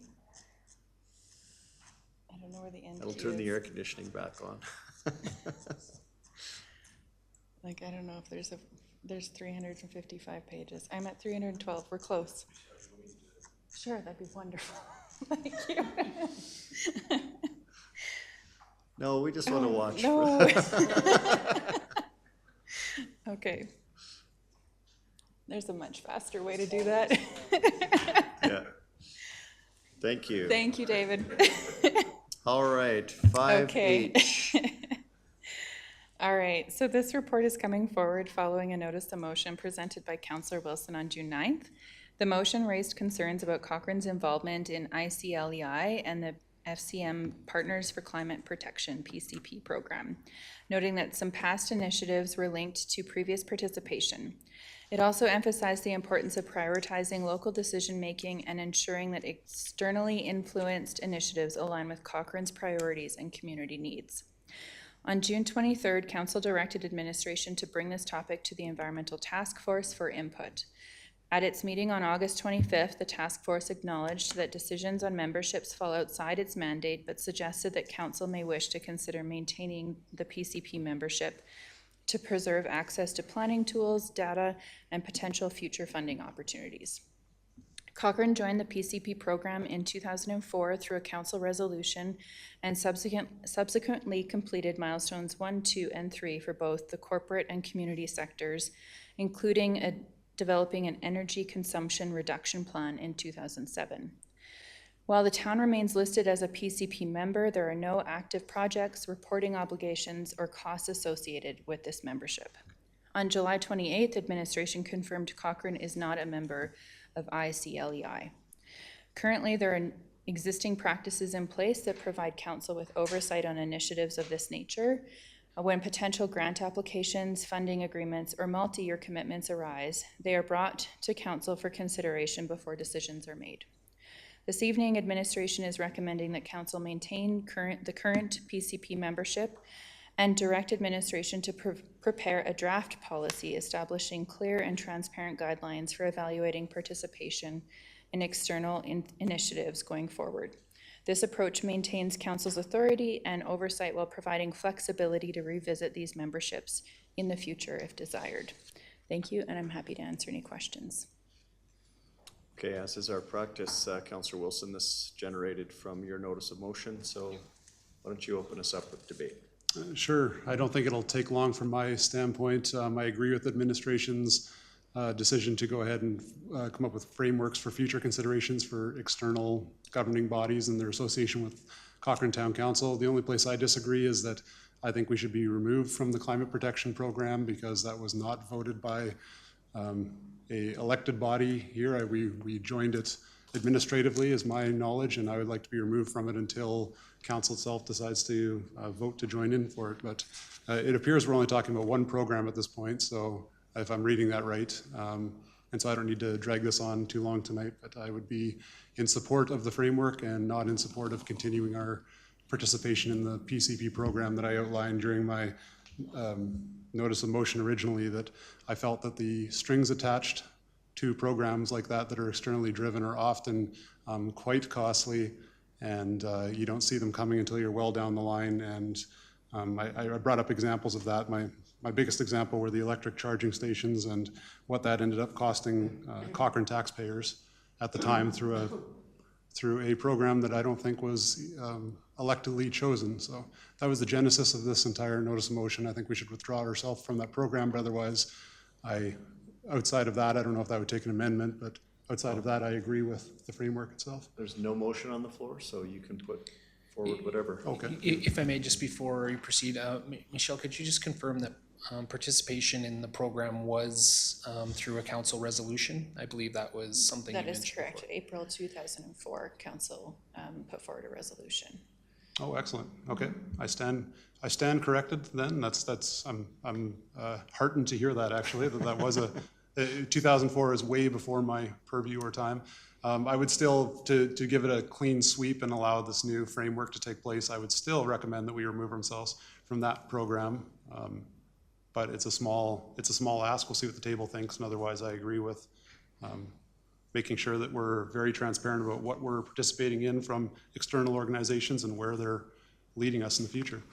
So a motion, So my motion would be, I suppose, if I can encapsulate that, to remove ourselves from that one particular program until council in the future, if they decide to re-engage, that's up to them, but to remove ourselves for now and to proceed with administration's, was it called a framework? Yeah. Okay, to proceed with the framework. the council remove membership from PCP program and direct administration to prepare a draft policy establishing clear guidelines for evaluating participation in externally influenced initiatives. Thank you, Mr. Chair, that's perfect, yes. Okay, so that's the motion on the floor. Councillor Fedeko? I just have one question. How long would it take to develop the framework? Obviously, just as an estimate. Through the chair to Councillor Fedeko, I believe that would land actually outside of my department, so I don't want to speak to a timeline, but maybe Mr. Derek might. Yeah, thank you. If you, through the chair, I would suggest that would likely be an activity undertaken by our legislative services group, and I have not had that dialogue around timing. I would be comfortable to say that it could be accomplished, by Q2 of 2026 and balanced with other priorities and workloads that group may have, which will also, again, be evaluated by new council in the fall. With respect to that prioritization, it's certainly a program that could fall into 2026.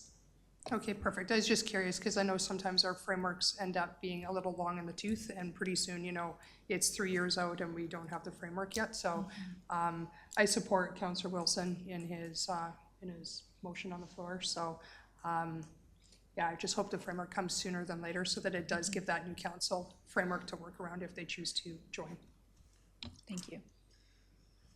Councillor Reid?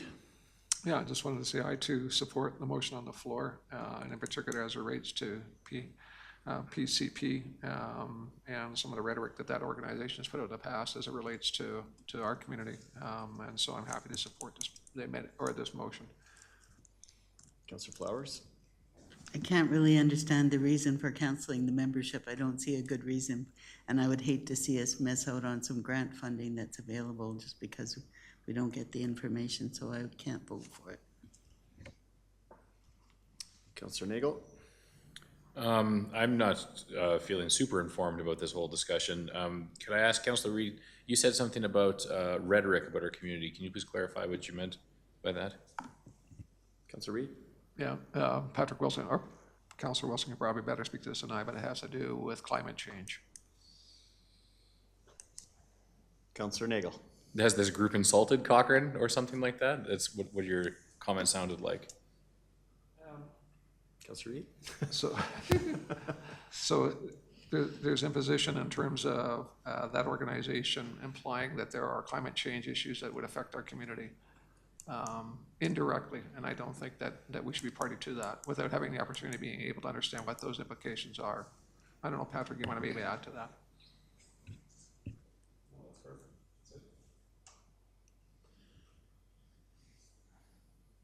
Councillor Nagel? And is this program something that our staff are actively engaging in? I just went to the website right now. I see there's events every month or so. Do our staff attend these events to get informed about issues? Through the chair to Councillor Nagel, not currently. No, we do not attend regular events. Yeah, I'm struggling to see the reason to cancel it or the reason to even stay in it. So I don't know. It seems like it's just like an old dusty relic that has existed since 2004 and we totally forgot even exists. So does anybody else have anything else to say to enlighten me further? Maybe I can before you go, Councillor Wilson. My take on this one is that this isn't a problem that we really have. I understand and respect your position on this, Councillor Wilson, but from my standpoint, this was voted in by an elected body. Council, and I don't think we actually need a policy establishing clear guidelines. While I think that might be helpful, I don't think it's a priority given the capacity and the workloads and the priorities of everything else this community needs. So I'm not in favor of either. The one thing that bothers me the most about this was when this came forward, I started getting lobbied fairly hard by an external body utilizing Cochrane as an example of a community that was now doing something, and it took us on the national stage for a while there, that I thought was in a fairly negative manner. So I didn't appreciate that. I mean, I guess that's up to everyone, and that's part of our jobs, but I don't like the precedents that this sets. And I'm not here advocating for PCP program, to be honest. I don't know a whole lot about it other than the FCM platform in which it exists seems to be a solid one for municipalities across the country. And if it has, as Councillor Flowers suggested, avenues for grant funding for us, and no strings really attached from what I can understand from administration, doesn't cost us anything right now. We're not actively engaged in it. I see this as really a big nothing burger, I guess. So that for me, I think we should just leave well enough alone. And if council wants to join one of these or come out of one of these in the future, we can vote, or that council can vote at that at any time. So from my standpoint, I think we should just defeat the motion on the floor and move on. But seems to have generated a few comments. Councillor Wilson. Thank you. I'll take a quick stab at it just to help Councillor Nagel for your benefit of why this matters and why we're even talking about it. I think we've debated much larger issues tonight. I don't think this is, as the mayor pointed out, a top issue, but I think it is an issue. I've seen in the past that negative outcomes have nearly come to our community, in my opinion, and have from associations with partnerships like this. And the main one that came to mind was our electric charging stations. And most of my information I got was from our delegation that came before us, so I don't have a lot more than you people around the table have, but what was presented to us then was that because we were in partnership with the Climate Protection Program, we were led down a funding path that was at least made administration at the time and council think that we were going to get grant funding for electric charging stations, and in the end we didn't get the grant funds, but we committed ourselves so far down the line of planning for these things that we just ended up installing them on taxpayers' expense. And that's a perfect example of why being part of these programs that we haven't cognitively signed up for, that don't align with our values, can end up in bad decisions. And I think we got perilously close to electric buses as well during this program. That also scares me in a climate that goes to -30 every winter. So I think they can have negative consequences, even though I haven't seen any in at least the last 4 years of my term here. And so I'm not suggesting that this is a top drawer issue, but for me it's enough of one that I think it should be removed until council decides that this should be that climate change and spending money, municipal taxpayer funds on climate change projects should be a top goal for a future council. So that's why I think it matters. And I hope that fills in some gaps. That's all I know. Councillor McFadden, what do you think? So I would need some clarity. What is an externally influenced initiative? Because on the political side, we belong to FCM and we belong to Alberta Municipalities Association. I believe our staff professionally belong to all sorts of associations. I believe we belong to the Calgary Regional Airshed, which I don't think we're actually overly participating in. So I feel that we belong to a number of associations and groups professionally, and it'll always be up to our administrative leadership and council, if it's reaching kind of a political level, to decide how far to engage in these initiatives. So I have to confess, I've never really been able to understand the concern with this. And so by and large, my preference would be option 3, is to take no action and continue with the existing processes. I think to have future councils having to make a decision about what, if our engineers belong to an engineering association, that doesn't seem strategic to me. So yeah, respectfully, I've never really been able to understand the concern around this one. I've made a point of listening respectfully, but at the end of the day, I think option 3 is probably where we should land on this one. Councillor Nagel, right in the middle of the swing vote. That's right. Power seat. So is it true that this group is the reason we almost got electric buses? Is that a fact? Can I Anyone from provide some administration? clarity? Sure, thank you. Sure. So through the chair to Councillor Nagel, the funding to do the electric bus study was provided through the grant. However, when they brought forward the results of the study, they recommended that we did not move forward with electric buses. And then we voted on that. Yes. Yeah. Well, that makes it even, that makes it a little bit of an interesting mental gymnastic, because I remember that study said that the electric buses were a terrible idea. They were more expensive and the emissions were higher than the gas buses. That's what they said. So, but that actually gave us clearly unbiased information, because this environmental projects had actually just stick with good old gasoline. So I'm supporting PCP, I guess. Sorry.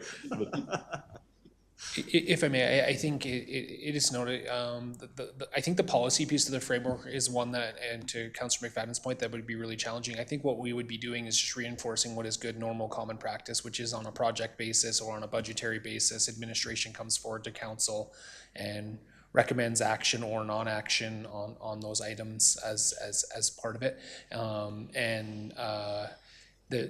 I think that would be one that we would need to have some dialogue as to what we were actually trying to accomplish. That could come post motion. If that's the direction, we'll certainly work with council to nail that down. But as it currently stands, I think it's pretty uncertain as to what the objective would be there. Councillor Padeco? Can I just have one last point? Listening to everybody around the table, I kind of started to agree myself. I don't really know what the point is, but perhaps maybe if an item was coming forward from administration that might have some influence from PCP or some other external group, perhaps it could just be highlighted that, you know, this is either related to XYZ group or XYZ initiative, so that then council knows that there could be a tie to an external organization perhaps providing that knowledge. And maybe it was back in the day with the electric buses. I mean, I certainly don't remember, you know, that whole entire report. But I do kind of agree. I don't know what we're trying to solve. And I certainly, to Councillor McFadden's point, I don't want to get so granular that we're like in some department saying, you know, you can't belong to this organization or that. I think from what I got from Councillor Wilson, it'd be more at the council bench level of what council chooses to maybe engage in, not individuals. But honestly, I don't know if it's worth the fight. I'd rather just have it identified in a report that then we can make that decision then based on the information that we have. Anything further to add, Councillor Wilson? I have nothing more to add other than what you've heard from the presentation and the couple of examples I gave you. I don't think this is worth taking up any more time, and let's push it to a vote, I'd say. Okay. All right, the motion is that council directs administration to remove or withdraw the membership, thank you, from the Partners of Climate Protection Program, and direct administration to prepare the draft policy establishing clear guidelines on evaluating participation in externally influenced initiatives. Okay, all those in favor of that? Those opposed? That is defeated. Councillor Flowers, you did get in on there at the end. Okay, thank you. Now we're moving on to 5I, ice surface recommendation. All right, so following the Committee of the Whole discussion on September 2nd, I'm bringing forward the report on future ice surface needs in Cochrane for your consideration this evening. In May, Council passed a motion directing administration to explore the feasibility of adding additional ice surfaces on the town-owned land adjacent to the Cochrane Arena site, including potential costs, site suitability, and to report back with findings and recommendations. Since then, we've completed preliminary review work using data from the ongoing Parks, Culture, and Active Living Master Plan process, along with early engagement with stakeholders and ice user groups. While the master plan is still underway, ice demand has consistently emerged as a high recreation priority identified by residents and organizations. Our early findings confirm that there are wait lists across hockey, ringette, figure skating, and adult recreation programs, and many families are traveling outside of Cochrane to secure ice time. Initial site analysis suggests that the town-owned land next to the Cochrane Arena may be suitable for additional facilities. Still more detailed technical analysis would be required to confirm this. Following council's motion, the recommended next step would be to undertake a comprehensive feasibility study. A study like this would look at several key areas to help inform future decisions. It would confirm site suitability through technical assessments such as geotechnical conditions, utilities, parking, and access. It would explore design options and considering different scales of facility, and the potential to include multi-purpose year-round amenities to maximize community benefit. The study would also provide refined cost estimates based on those options and analyze demand and utilization patterns to confirm how well each scenario meets community needs. Ultimately, the feasibility study is intended to give council a complete technical, financial, and operational picture before any decisions are made about next steps. Administration's recommendation this evening is that council direct administration to include the costing for this feasibility study in the 2026 budget for consideration. Thank you, and I'm happy to answer any questions. Okay, as is our practice, I'm not going to put a motion on the floor, but I'm just going to speak to this first, if I may. And I hope that council sees the foresight in approving this. And where I think we should be going tonight is putting it into our 2026 budget, just as administration has outlined, for a few things. And I just want to be clear, I think the media has not done us a huge favor, or at least the social media rhetoric that has erupted around this has not done this any favor. This is not a study to see if we need more ice. I just want to start with that. And you, Michelle, you outlined very well what it is. So I wanted to say what it isn't. But it is the next step in getting another ice surface in Cochrane and twinning that arena if this feasibility study is to come back and say, utilities are X, we don't know if there's enough water, sewer, power, all of wastewater, all of those types of things that will be answered and addressed in this study. Parking, traffic assessment, geotechnical, you listed all of them. And I appreciated that you put design options in there and cost estimates. And my question is, would this be enough information to include in the next offsite levy update that we had a great discussion about earlier this evening? Would this be the document we could lay in front of the development industry and say, here's what we're going to build, here's the high level cost estimate, so we can have it in the next offsite levy? Yeah, to the mayor, that is exactly what this document would provide. Okay, perfect. That's what I was hoping it would do. And I just want to maybe address some of the concerns that we're jumping a queue, or that hockey has now jumped ahead of everyone else. I don't see it that way. I think we should be doing this type of work for every single need that we know we have already in advance of any master plan that we're having. The master plan is also going to come at the end of the year or early next and lay out very well, I think, all of the priorities. And it's not going to, and I don't like we're not picking winners and losers here. I think we need to wrap our head around that we have it's not going to be one need and then another need and then another need. We have at least 10 needs. And we all know what they are. The master plan is going to lay them out very well based on the community feedback and all the information from all the user groups. But if we don't do the work to get ourselves in the queue, to get ourselves in the offsite levy so that we can have growth and development start to contribute to some of these things, we were never going to catch up. And I fear that. So this isn't about ice. This is about actually best practice and how we work in identifying the needs and then having others contribute to that.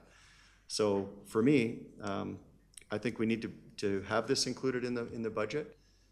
Council will have at that time the preliminary results from the master plan, if that's what some need. But then the ultimate budget will be debated and passed by the next council with this. And I think the ask is a simple one tonight, included in that budget deliberation. I think that's all we're asking at this point. So for me, this is a big step. We have to ensure that we're doing the work and setting the next council up with all of the information. And it was something I was gonna bring up in the offsite levy bylaw debate was, it's something I think I've been aware of for quite some time, but there's, I think, a lot of misconception in the community about, and I did kind of touch on it with, we need an arts facility, we'll just throw it in the offsite levy and we can charge developers and growth for it. There's a whole bunch of background work that goes into defending what we can and what we cannot put in an offsite levy. This is the work that does that. And we're gonna have to do it one time or another because we know ICE is gonna be on that list. So let's get this work done. And we also are going to know that we need an indoor turf. And if we were at a position where we could do a study on that, I would be putting my hand up for that right now too. Or any other need that we have. So I think I'm getting to the point where I'm repeating myself now, but I think I really urge council, someone to put the motion on the floor that we do this and have it included in the next budget. And with that, let's start going around the table. First to you, Councillor McFadden. Thank you very much. So just a question on the Parks, Culture and Active Living plan. What is the timeline? Is it going to be able to come to the new council in advance of the budget?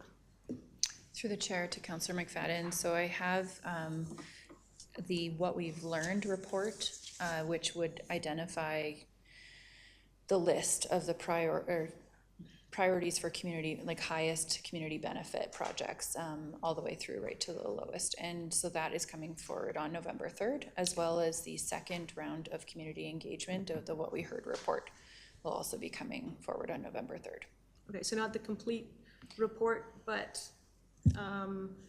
yeah, kind of the list and understanding, what phrase you just used there, the best value, I think it was.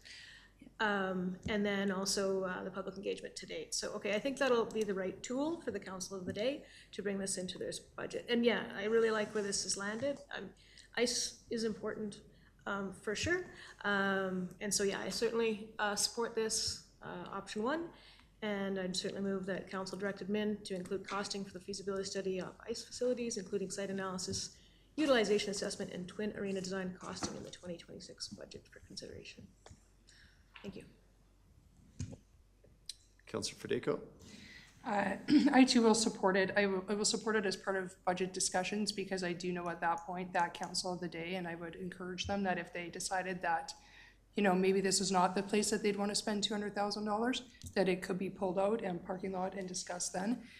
I have to agree that it's not about needing ice. We all know that we need ice, but the problem is that we also need turf. We also need rugby pitches. We also need baseball diamonds. It's multiple uses. And I think that when it first came forward, for us to make a decision right then and there without doing due diligence and actually putting it in the budget to have that discussion, I think was not correct. So I appreciate the fact that it's coming forward into that form where that council can discuss it and vote on it accordingly. Councillor Nagel. I will start a little bit by calling a spade a spade. The way this has come forward so timely right before the election, it does feel like an attempt originally to try and spend $200,000 of taxpayer money to drive an election conversation. I think to say that that's not what this is would be a little bit dishonest. I also feel that it has been positioned in a way that if you're not in favor of it, you're not in favor of hockey. I also don't think that's true. I think everybody on the bench here, as Councillor Federico has just said, understands there needs to be more ice, and this is getting ahead of that procedure a little bit. And I would like to see this conversation come back to the next council. My only concern, though, is I worry that if we were to pass this now, we would be jumping straight to the conclusion that this is the only place or it's the right place for this to happen. And I did already, now that this has become a conversation in the election, I have had people who live in Cochrane Heights reach out to me. And just as people in West End on Quigley were worried about a new school being opened up in front of their house, now there's traffic concerns, people telling me, well, there's already huge traffic problems with Cochrane High, and they don't know if they can handle another ice surface there. We also did have, if I recall, when the Rolling Range Estates Towers Trail development came forward, that developer expressed an extreme interest in having a rec center being built in their area. We did also just purchase a large piece of property on the Riverfront Park, which I have personally announced I hope is a farmer's market and local business and green space area, but that is somewhere that could be used for something like this. And so by passing this tonight, I feel like we're just skipping right past an important part of this conversation about ICE is this site the right place to do it? And I have not had the opportunity to ask that question. And I think the only reason I haven't had the opportunity to ask that question is because it's trying to be turned into an election issue instead of following the process. So I'm very pro-hockey. Anybody who's watched council knows that I've been out supporting the Edmonton Oilers. I play hockey myself. Couldn't say that I'm not pro-hockey, but I am not in favor of the process that has gone down here. So we won't be supporting it, but I do hope that if I am back here in a month or two, that I will have the opportunity to support hockey with ice surfaces. All right. Councillor Reid? Yeah, I had expressed similar concerns at the last meeting. Council Nagle had. Well, I think we all understand there's a need for ice. The question is where is the most appropriate location? And I recognize that there are a few options in terms of that, but that being aside, I think we've kind of hamstrung ourselves by this site. But my question had to do with, do we have a similar, like, again, going back to the offsite levy, have we done similar work for the library? Like have we done, again, I've just forgotten about it, or has a similar work been done for the library in terms of being able to justify it in terms of the offsite levy? Through the chair to Councillor Reid, we're in that process right now with that library planning project, where we're doing a site analysis, an evaluation, a design, costing, funding, and we're doing stakeholder engagement and community engagement through that process as well. So it is a similar process. Yeah. The feasibility study that I'm proposing is actually will bring us forward into more of the technical analysis as well, so that we have a full understanding of site analysis. If council wished, we can also include really understanding which site is appropriate as well. So if multiple sites are wanting to be looked at, then we can include that in the feasibility study. Yeah, the other thing is, I think, well, I like it as a placeholder in terms of the budget process, and I think the next council can decide whether it's in or out. I also think it's really important that that Parks and Culture Active Living Master Plan be completed, so that it doesn't appear that, again, while we know we need ice services, it doesn't get a jump up on everybody else. And I'm afraid that it, like the library, is creating an expectation in the community that somehow town council has agreed that that's the way it's going to go. And while both are needed, I don't know what their order of priority is. And to the mayor's point, while there may be 10 priorities, something's got to come off the list because the town and the taxpayers cannot afford all of it. So, yeah, I guess I'm in support of it, hesitantly, but I'm in support of it. Councillor McFadden? So one of the points that's just resonating with me beyond the process piece that's been brought up. So was the intention to this be up at Cochrane Heights? Was that your intention? That's the piece of land that we're talking about. Okay, so then I wouldn't be able to support this motion then to like pre-select a site. I think the difference with the library is we did the whole tri-site exercise in our first term, and we've determined through a whole highly engaged process that the library would suit down there. So that's familiar with the whole community. And then the benefits of, we've already budgeted that feasibility study with the library as part of the normal budget process. And so that's being done right now. So it'll be able to feed in within the process about how it's supposed to. And so in my concern about like, we know we need it, so we should do a feasibility study is, feasibility studies are expensive. This is like $200,000, and we could accomplish a lot for the community with $200,000. So I don't think we should be investing in feasibility studies unless that we're reasonably confident they're going to be moving ahead with it in a short term, because we don't want to like spend $200,000 for a plan that's going to age out before we can actually put it into play and make it be useful. So $200,000 is a lot to pay just to put something in the offsite levy bylaw. So yeah, so if it's dedicated to that site, then I'm out. And again, not to say like I'm in favor of hockey. We all know we need ice. We just really do need to get the Parks, Culture, and Active Living Master Plan done, so that we have all of the data to decide how to approach that. So yeah, again, I'm ice, but it's just more of a process concern that I have. Councillor Federico? Councillor Nagle brought up some good points. Is there no way to do this study at all locations around Cochrane, like not just hone in on one? Because when I was listening to Councillor Nagle speak, I thought, you know, is there a way, if it was a broader assessment to determine where an ice rink would be the best option, then I think that's something that I could get behind to support. But bringing something that's actually cherry-picked a neighborhood without actually having consultation with anybody in the neighborhood, I think bodes a lot of problems for us. It's no different, and thank you for bringing up the Francosud School, because that conversation went from West Valley to putting a school up in Sunset, which of course we were critiqued on. So I think for us to determine a specific neighborhood without actually looking at the broader option would be a mistake. So could this actually be turned that the assessment is to look at finding a suitable spot across Cochrane?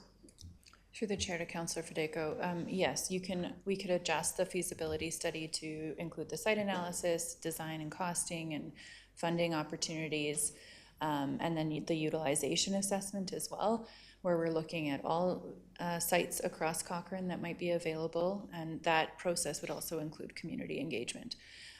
What we're proposing here in this specific is the technical side as well. So that piece we could just remove outside of, if council wishes, so that we wouldn't go into doing geotechnical work as an example, or full traffic impact studies, so that we could scale the feasibility study back so that we're doing more of a broader look at the entire community.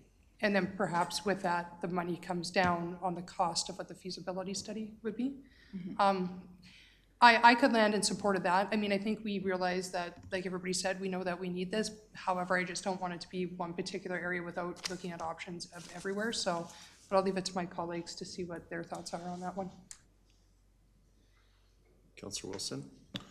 Thanks, Councillor Federico. I think you just hit it for me right there, which is that I thank the mayor for bringing this forward. I think ice surfaces, we already know we need them. I don't need to wait for the grand master plan to get going. However, to spend all this money on this one particular site when there's a chance that it's not the best site for it, I admit seems somewhat foolhardy. And so can you speak to how would that change if we were to, you just said we might scale some of the technical back, but obviously there'd be increased costs for multiple sites. Could you just speak to that? I think it's an important conversation. I'd like to see it move ahead tonight, but slightly amended perhaps. Through the chair to Councillor Wilson, I don't have those exact dollar figures in front of me, but it would definitely reduce the costing.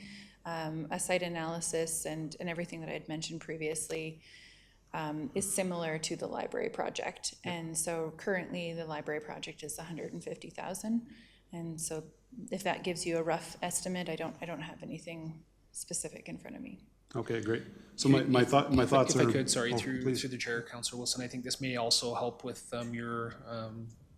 align with your inquiry there is, I think that if the interest of this council is to forward this to a future budget discussion there, that you wouldn't be able to bind what they would do with the project anyway. And so all that would do would be forwarding the conversation, which would include all the elements of what exactly do they want that study to be, what depth do they want to go, how broad do they want it to be.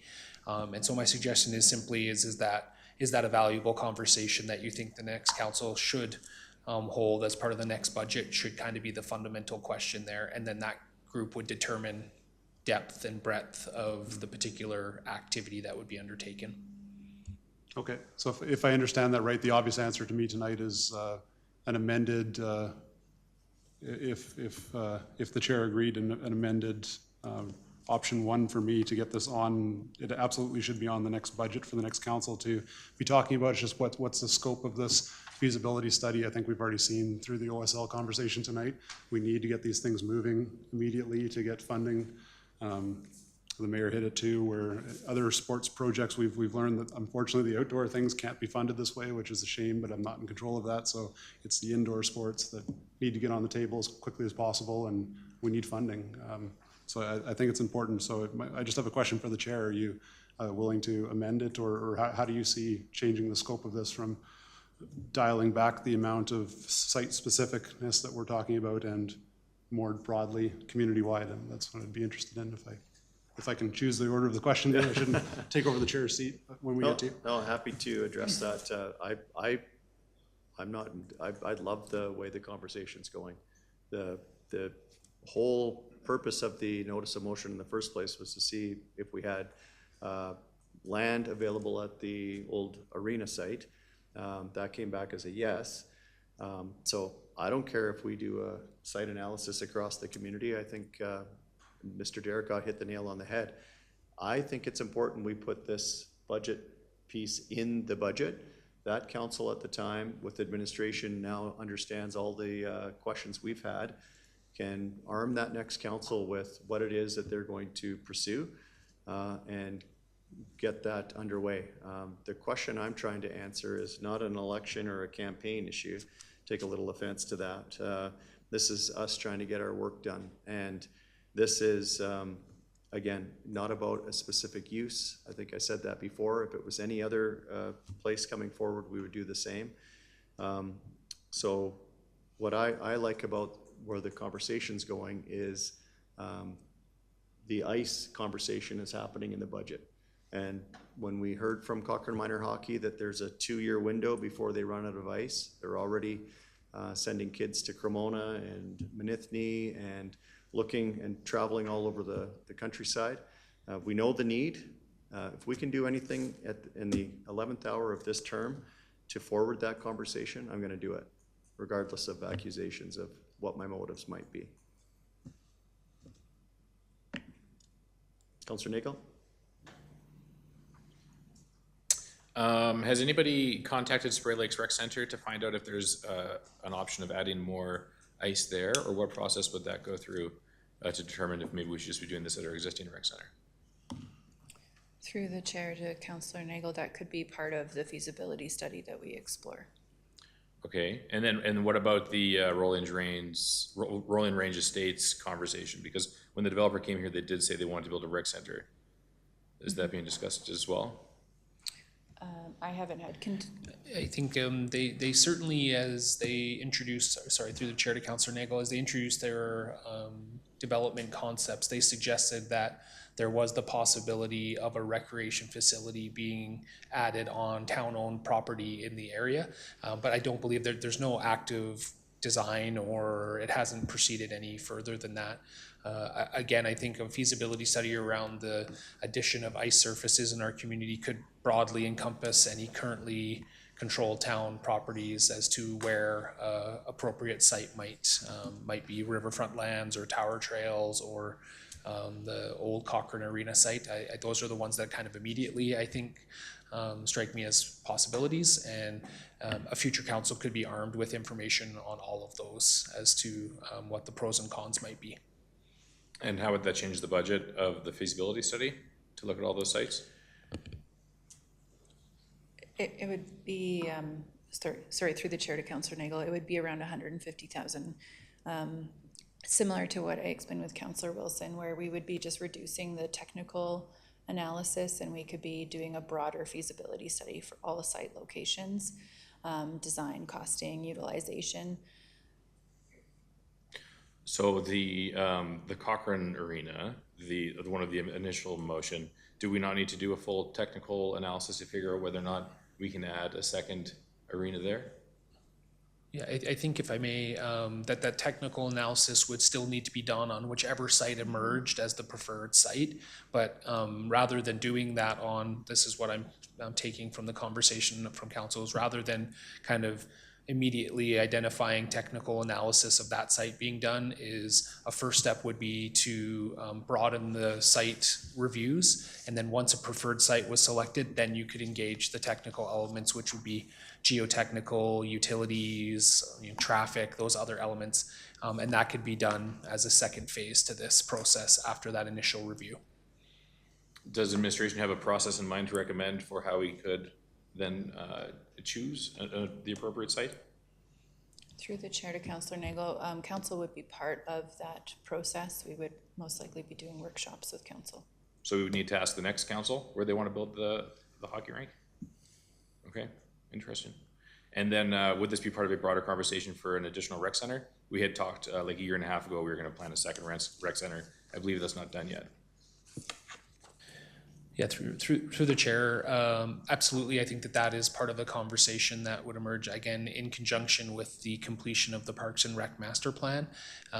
There are, as I think all who've spoken that I have identified, is there's going to be a broad set of needs, and then there'll be a conversation about how do we best and most effectively and efficiently meet the most needs that we can, and that includes, you know, what facilities of a multi-use nature are appropriate and meet the highest priorities of our community.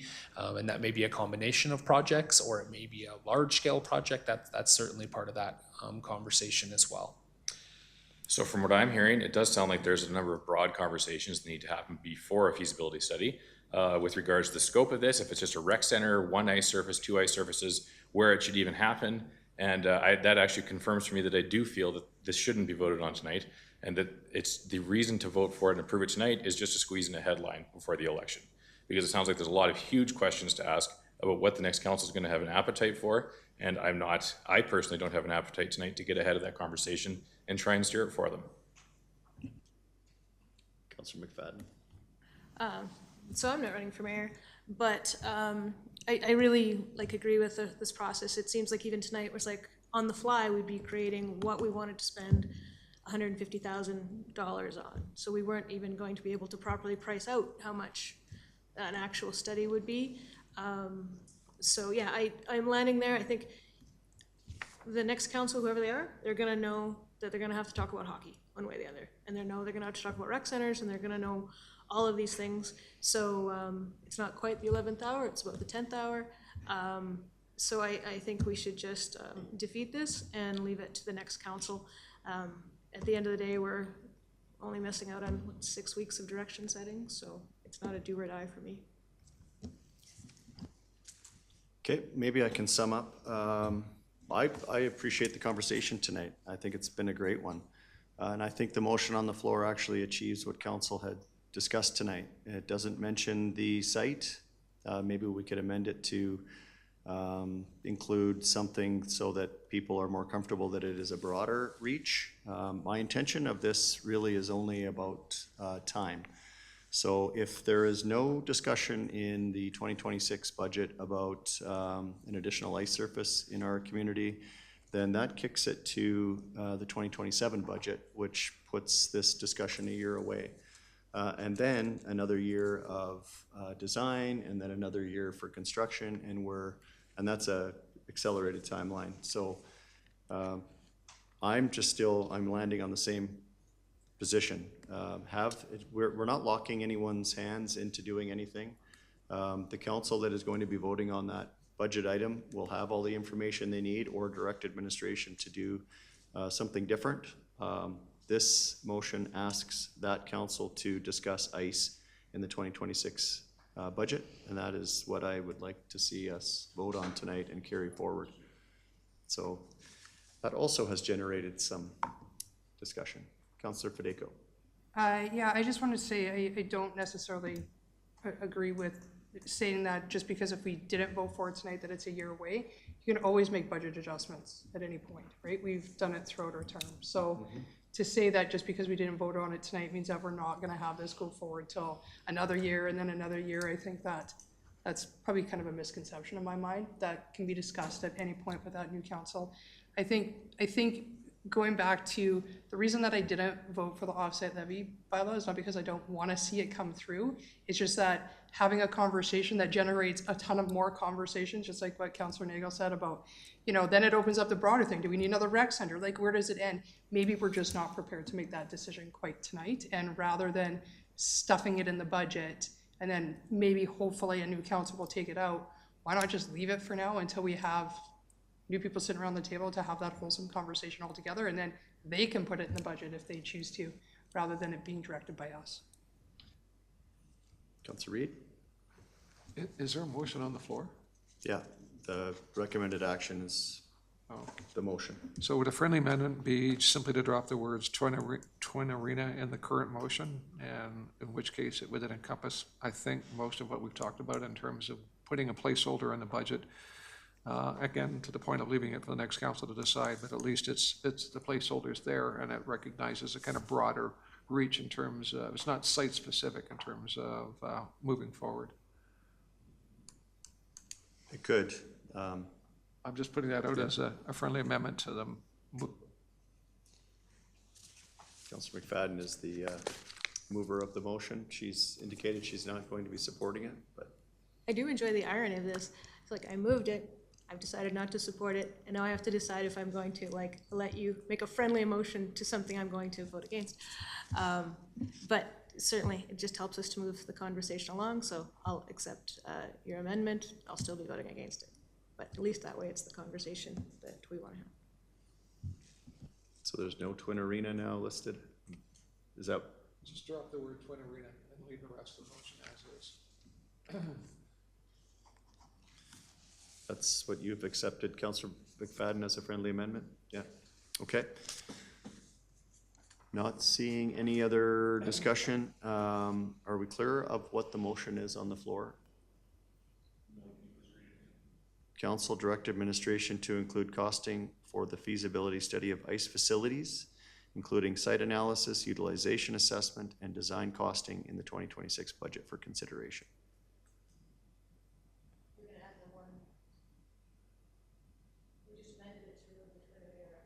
Yeah, I just didn't take Twin Arena out. I just took it out when I read it. Okay, everyone's clear? We'll call the question. All those in favor? Those opposed? That carries. Thank you. Thank you, Ms. Ambrose. 5J. Cochrane Library Board Public at Large appointments. Should we pass a motion to go past 10 p.m.? This is probably going to take us more than 8 minutes. Maybe it's going to be 10. I would suspect. So a motion to go past 10 would be appreciated. Councillor Flowers, I don't see Councillor Reed's light on for this one. I will make a motion that we go past 10 to finish the agenda. All those in favor? Those opposed? That carries. Let's carry on with the library board appointments, please. Good evening, Mr. Mayor, members of council.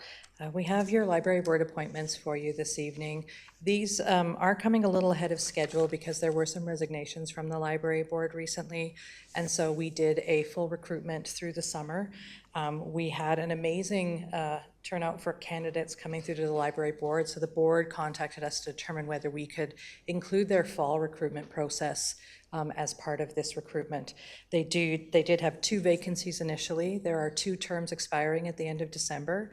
And so with their 16 applications, which quite frankly is not a number we've seen for the library board in recent years, we provided them guidance that we could in fact bring those recommendations forward to council for 2 members to be appointed immediately and 2 members to be appointed as of January 1st, 2026 to ensure that they have full capacity on the board.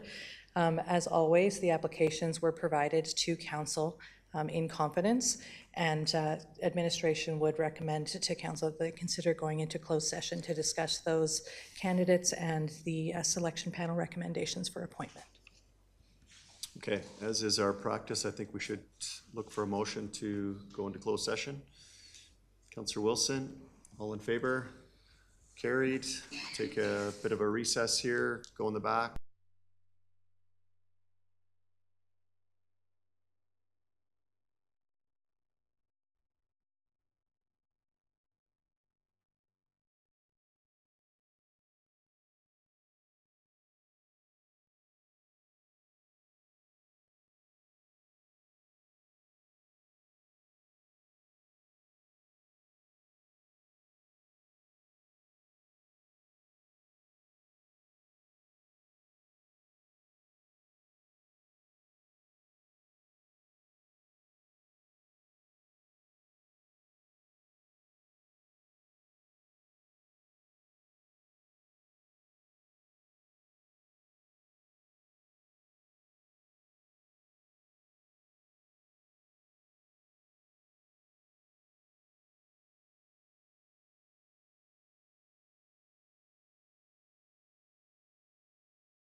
Streaming.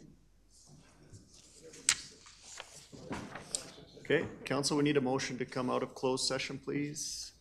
Councillor Reid, all in favor? Carried unanimously, thank you. We're back, so please indicate who you're going to select.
Perhaps a quick 5-minute recess while I count the ballots would be helpful. Sure, let's come back at 10:05.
Okay, we're live again. Council will need a motion for each of these. So one motion for the two public at large candidates I'm about to read out for the term effective September 9th, 2025 to expire December 31st, 2027. Council has chosen James Rendell and Elizabeth Tan. I need a motion to that effect, appointing those two. Councillor McFadden. So moved as in those two names. Council, all in favor? That is carried. Second motion is for the term effective January 1st, 2026 to expire December 31st, 2028. Council has chosen Tom Hovland and Sharon Wang. Hopefully I've got that name right. Need a motion to that effect. Councillor Wilson, I saw you second there the last time. All in favor? Carried. Thank you. That concludes that agenda item. Correct? Thank you. Yes. Thank you. Ms. Robertson, there are no notice of motions tonight. Obviously, I do have a mayor's report. And since our last meeting in July, there's obviously been a lot of things that have happened. I'll just breeze through some of the highlights. The Jumpstart opening celebration seems like it was a year ago. I just thought that was a great community initiative, community spirit and generosity from the Jumpstart program at Canadian Tire. The whole group of Parks, Rec, and everybody just did a great job, communications and doing having an event there that was really something else. And then in conjunction with the Rec Center, having all the camp kids there was pretty cool. The Bow Valley Corridor Alliance agreed over the summer to, we had a meeting, virtual meeting, and we signed a joint letter to Prime Minister Carney and Premier Smith to have them consider the Calgary Airport Banff Rail project to be included in the nation building program. I think it's Bill 5 that is still yet to be tabled in the federal government, but so haven't heard back yet on that. Also had the Mayor's Golf Tournament, the 5th annual golf tournament. We raised $122,895 for Big Hill Haven that day, and so bringing our 5-year total to nearly $500,000 going back into the community. So thank you to the volunteer committee that helped do that, and learned a lot about what Big Hill Haven does. And Councillor McFadden, you knew that already. SLS Rec Board, I think we had a couple of meetings over the summer. They're getting into the childcare program business. And with that, board members have to take a vulnerable sector check with the RCMP, and I had to attend a 2-hour provincial government, I don't know, it was a long 2 hours for me to sit through as a board member to take that training to be able to apply for this. But that is coming hopefully October 1st. But just the highlights from the budget at SLS, the memberships are trending lower than budgeted and lower than past years due to, we think, a shift in just the way people are spending money, but still trending on budget overall.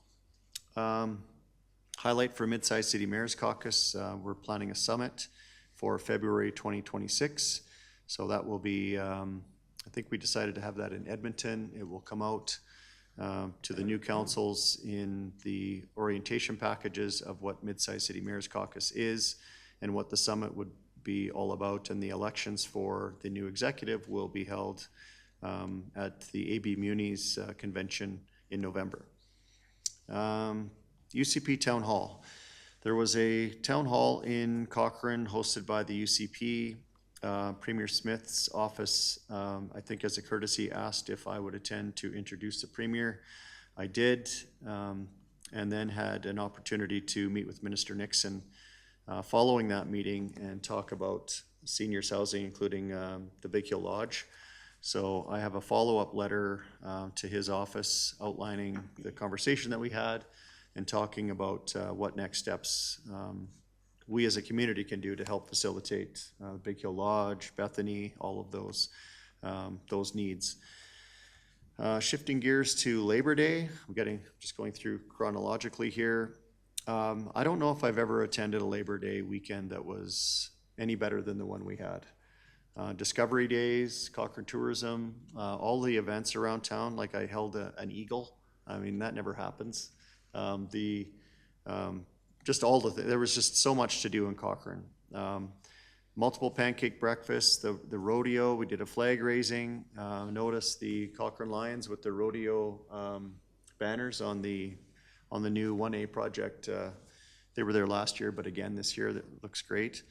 Barbecues were well attended. I don't have the numbers from the Lions, but I know through conversations with them at the rodeo that they were very pleased with the turnout, and it was a huge success for them.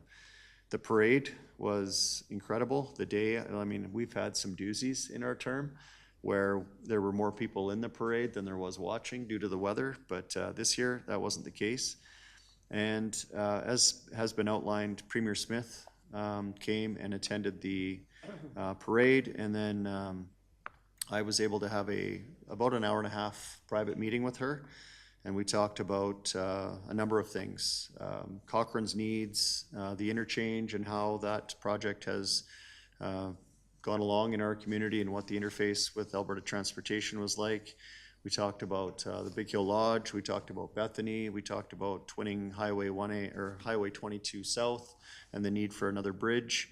And she was getting the impression that she's like, well, that's probably enough priorities, and was like, well, we have at least a dozen more, Premier, and I'm glad that you came to Cochrane to see our community firsthand. And she then brought over one of her drivers who was driving her to her next appointment, and asked me to connect with them so that she could drive the interchange on her way out of Cochrane. So I have not connected with her since, but I understand that is what took place. But that was a pretty awesome weekend for community events and provincial advocacy.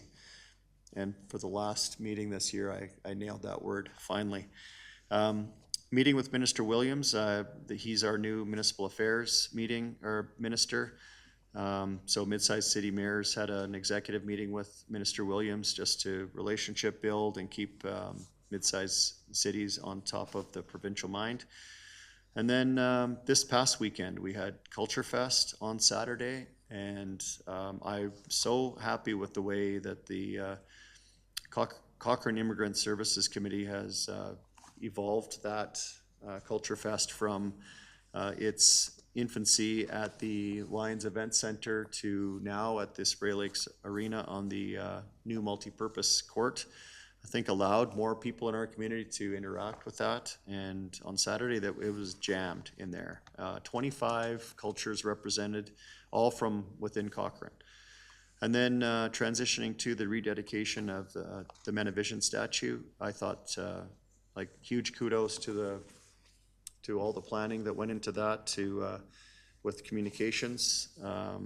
Today, Judy McKenzie showed up at the ranch house with a thank you card, and some cookies. And I don't know if there was any more fitting thank you from her and her family that nailed that Menavision rededication. I was just so proud of our community and our organization for making that happen. I went from there to Roar, which is on the Robinson Ranch. It's a Robinson Outreach at Rivercross Ranch. That's what Roar stands for.